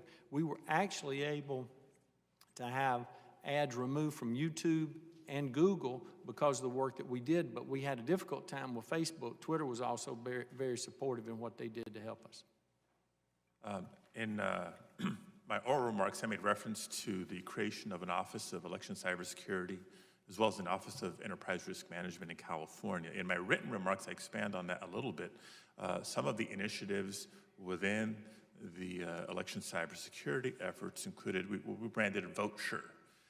We put up a specific web portal with a lot of important voter tools, the find your polling place, verify your registration status, and a dedicated email address for the public to report suspected misinformation. In addition to that, some of our additional state funding allowed us to hire staff strictly dedicated to social media monitoring, not to censor candidates or campaigns, but to specifically look for erroneous information about the election or the voting process. Similar to what a lot of secretaries benefited from, a NAS conversation, the National Association of Secretaries of State conversation with representatives from Facebook and Twitter and others. I mean, we have the benefit that they're based in California, so we have a little bit quicker access to them. Creating specific protocols for being able to report to them where these specific complaints kind of jump to the front of the line for review, because You know, if you submit something on election day, you can't wait for 7 days for it to be addressed. We ended up reporting close to 300 what we felt were misleading or inaccurate posts, tweets, et cetera, 98% of which the social media companies themselves took down because it violated their policies. So it's one example of monitoring, reporting, and relationship. And if I might, we've looked at this as sort of defending our institution on two fronts. One is this mis and disinformation front, and it's a place where as election officials we don't have a tremendous amount of control. And then there's the other front, which is the infrastructure front, which is the place where we have 100% control. And so that's where a lot of our focus has been. But there's a bit of overlap, and it comes in the form of information about where people vote, when you vote, sort of what you need to vote, ID requirements, things like that. And so it's really key that as election officials, as more and more folks drive voters back to trusted sources like us, that we remain trusted sources and are providing fully accurate information. And that means that we've got to sort of up the notch again on the infrastructure that we're protecting. One other note is that we've got to expand the services we provide. I think social media steps in where they think there are gaps in terms of driving registration outreach or showing up at the polling place outreach. They're filling gaps they perceive in the administration of elections. And to the extent that we don't fill those ourselves, there are going to be third-party providers that continue to do so. And that can result in challenging relationships because sometimes the information they rely upon can be inaccurate. Go ahead. Mr. Braun? Congresswoman, thank you for that question because I think it hits on the head of how this is such a national security problem. And at the University of Chicago, we spent a lot of time trying to update concepts like nuclear deterrence for cyber deterrence, which has really not happened yet in the national security world. And I think that the point that you're making, it's nearly impossible for us to stop Russia from doing something like they did in the Ukraine, where imagine election night 2020 and 12 battleground state websites are down because they've hacked the websites.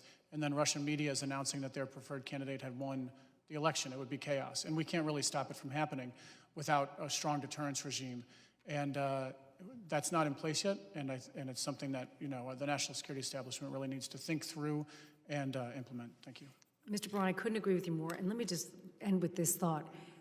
Everything that I've heard today over the past 3 hours and 15 minutes, I hope has established in all of our minds the need to address this issue from a nonpartisan stance, because this gets to the very heart of maintaining this democracy that whether you're a Republican or a Democrat, you love and you want to maintain. And I really hope that thanks to smart brains like you and the prior panel, and hopefully the commitment of everyone on this committee and throughout this body, we recognize how important it is to maintain the integrity of our democracy. Thank you, and I yield back, Mr. Chairman. Thank you. Chair recognizes the gentleman from Louisiana, Mr. Higgins. Thank you, Mr. Chairman. It's interesting that my colleague, Ms. Rice, mentioned that the smart brain in the room, mentioned by the smartest brain in the room.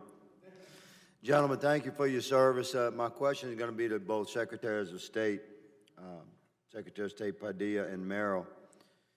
I had mentioned in an earlier round of questioning that there are over 174,000 precincts, Mr. Chairman, voting precincts in America. My brilliant staff has advised me the actual number is 178,217 in the 2016 voting cycle. It's just a tremendous endeavor. Our goal here in this committee is shared from both sides of the aisle. We want every legal vote to have access to the poll, easy and fair access to the poll, and we want their vote to be accurately counted, whether they're Democrats, Republicans, or anything in between. We have that same goal, and you gentlemen have the incredible task of ensuring that happens in your individual states. Your colleague from the state of Texas, the Secretary of State, has stated that in Texas, it's been identified 58,000 non-U.S. citizens who are legally in the country voted in one way or another in elections over the last 2 decades. And may I remind all of us that sometimes even federal elections are determined by very few number of votes. Our colleague Will Hurd from Texas, 23rd District, his election was determined by 926 votes. So to say that it's a small problem is not I don't think it's intellectually sound when that response is measured against elections that are determined by very few votes. So, Secretary of State Padilla, it seems to me, since we're dealing with Title III, election security, that's our jurisdictional authority in this committee. Security has phases to establish a perimeter, and you want to control access to that perimeter first, and then control action within that perimeter. So how do you, good sir, in California, how do you guarantee the citizens of your state that access to a controlled voting environment, a precinct, is limited to a legal vote? And sir, I'll be asking you the same question. This is a spectrum beyond the control of the action. We spent a lot of time talking about how we confirm the accuracy of a vote and cyber interference, et cetera. How do we control legal access to that voting perimeter, good sir, in your state? I very much appreciate the question, and I know Congress at times deals with public safety issues and debates about the balance between public safety and civil liberties. I put that out there just as a framework to consider when it comes to elections. We value security and we value accessibility, right? Those two are not mutually exclusive. It's difficult. So when it comes to the security of the voting process and the actions taken within, just look at the data. I mean, there have been numerous reports, numerous studies, numerous investigations that when it comes to the baseless allegations of massive voter fraud, show that voter fraud is exceedingly rare. So the safeguards are working by and large. Does that mean that we should not take it seriously? No, we do take allegations very seriously. But the measures that have been intelligent response. So let me give time to your colleague from Alabama, and before he answers, let me state that what we seek is reassurance at the state and local level, as we're dealing with 178,000 precincts, that legal access to that voting environment is recognized as a security concern if we're talking about jurisdiction over the security and the sanctity of our elections in America. This is certainly any reasonable man or woman would recognize this. Sir, in Alabama, how Congressman, would you handle it? 2,401 of those are in Alabama, and I want to share this with you too. And I want to be perfectly clear about this. You got 10 seconds. Okay, only people that need to be voting in U.S. elections are United States citizens. Well, that would identify the legal access. Thank you, gentlemen, for your service to your country. Mr. Chairman, I yield. Thank you very much. And the reason I said that, Mr. Secretary of State, they've called votes, and we're trying to finish. Yes, sir. That's the good news. The bad news is all the questions going forward will be yielded to 2 minutes. Mr. Correa. Mr. Chair, just a quick question. Mr. Padilla, Mr. Merrill, H.R. 1, help or not help with voter system integrity? Help, additional resources on the table that are desperately needed. We've offered under a previous question some specifics on how to maybe improve upon the language to make it even more strategic for state investment. Congressman, it has the potential to, but not in the current form. Thank you.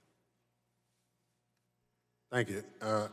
Chair yields to the young lady from Arizona, Ms. Lesko.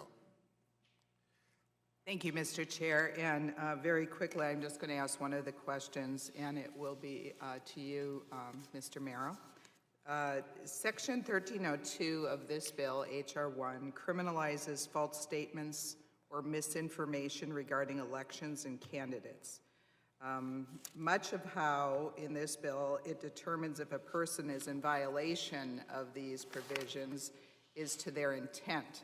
The penalty written in the bill is a fine of up to $100,000 or up to 5 years in prison or both. I guess my question is, and how are we going to determine who's going to be the arbitrator in determining if something is misinformation or not? And I know I could tell you in my election, my opponent did a lot of misinformation about me. Are they going to be a criminal now as well? Well, Congresswoman, I want to make sure that you know this. We take voter fraud, which that would be a part of voter fraud, very seriously in our state. Since I've been the secretary, we've had 6 convictions and we've had 3 elections that have been overturned. Prior to the time that I became the secretary, we had not had any incident of occurrence that was reported, identified, investigated, and prosecuted. I brought a sheet. If you'd like to have it, I'll be happy to share it with you. We've had 874 unique instances reported in our office since we've been there, and all but 4 have been fully taken care of in one way or the other, and I've got a way to show you what we've done on that. I think it's important to know that we have a number of prosecutors in our state that are not really interested in advancing investigations into voter fraud because they think the penalties are too stiff.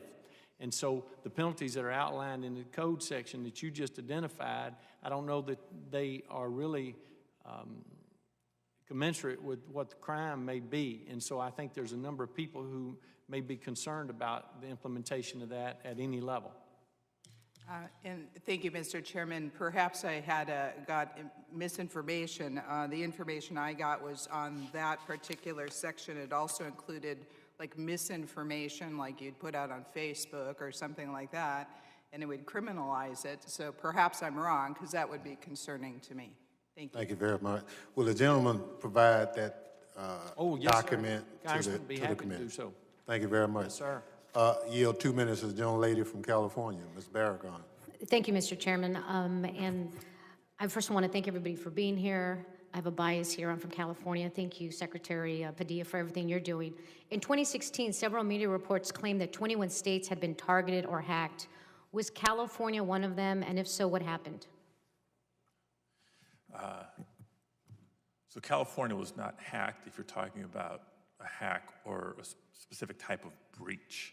You know, the question brings to mind another valuable lesson that I think all secretaries have learned and local elections officials have learned in our partnership with DHS and others. We talked cybersecurity, and we referenced cyber hygiene earlier, but cyber vocabulary is also critical. When there is an incident, it's important to be specific and precise about what has or has not happened, right? We don't want to downplay incidents because that would be irresponsible for accountability to the public, but we also can't blow it up either. And so the stories that came out in 2016 about 21 states, my understanding California was on the list of states that were quote unquote scanned by entities that trace back to agents of the Russian government. So what is scanning? You know, scanning has been described in lay terms as the equivalent of somebody in a neighborhood checking doorknobs to see if the doors are locked. Right? You're looking for vulnerabilities. A scan in and of itself is not compromising a system. It's not flipping votes. It's not a theft of data. And so, frankly, scanning is very, very common in this day and age, given the technology that we all depend on now, not just in the election space, you know, across industries. So that's a long way to answer your question. California was on that list, but we know what it was, we know what it wasn't, and our integrity of our elections are intact. Thank you. I'll yield back, given the short time. Thank you very much. I'm sure Congressman Cleaver appreciates it. You have 2 minutes. Thank you, Mr. Chairman. Mr. Merrill, yes, sir. A short answer, if you can. You kind of confused me. Were you suggesting that there were a lot of much more voter fraud in the state of Alabama, but you didn't? There was no attempt to prosecute because the penalties were too stiff. Yes, sir, we have some. I actually have 2 incidences that I could share with you just briefly. 119 absentee ballot applications were mailed to one location, and nobody lives in that home. In another jurisdiction, 109 absentee ballot applications were mailed to the mayoral candidate's mother's home, and neither one of those have been prosecuted yet. Were there many more? Sir? Were there many more such cases? Oh, yes, sir. Yes, sir. We have them frequently. And they're not just related to certain parts of our state either. No, it's just interesting because most of the Yes, sir. studies show that we didn't have a lot of mass voter Yes, sir. fraud. The main instances, Alabama is Congressman, we kinda see different. are in the area of absentee balloting, not in walk-up, in-person voting. Okay. My final question, I want you to tell me whether or not I'm right. Are elections equal? We have 8,000 voting jurisdictions, 8,000. 43 states use electronic voting machines. I mean, I can go and list a lot of different things that are different. And so you can't, I'm having difficulty. I went to seminary, they try to, when you do homiletics, you have to make things match. And so I can't fit it. If all these things are having, all these different states and territories are doing things differently, how can we all be equal? Anybody? Am I right or am I wrong? Am I right or wrong? If your premise is, look, this is the United States of America, and if you're 18 years or older and a citizen, with minimal exceptions, you have the right to vote, exercise that right to vote without any unnecessary obstacles, then it's how we achieve those in each state. Do some states have easier ways to be a registered voter if you're eligible? Yeah, some have better than others. Do some states offer more options for when, where, and how to cast a ballot? Unfortunately, yes, some states do better than others. My work in California has tried to make California, the leader of the pack when it comes to, yes, being secure, but being as accessible and voter-friendly as possible. Thank you. 30 seconds for the gentleman from Alabama. Yes, sir. Congressman, one of the things that I wanted to share was that since January the 19th, 2015, we've registered 1,199,909 new voters. Right. We now have 3,473,030 registered voters. We have exceeded and surpassed any voter registration and voter participation records in the history of our state. And in that period of time, we have done more per capita than any state in the union to ensure that all of our eligible citizens are registered to vote and have an ID. Thank you very much. Thank the gentleman from Missouri for his question. Let me thank all the witnesses for your expert testimony. We will probably have some additional questions for you to respond back to us. I'd like unanimous consent to enter into the record the final report on the Democratic Congressional Task Force on Election Security and article on voting participation. Without objection. I thank the witnesses for their valuable testimony and members for their questions. The members of the committee, as I indicated, may have additional questions for the witnesses, and we ask you respond expeditiously in writing to those questions. Hearing no further business, the committee stands adjourned.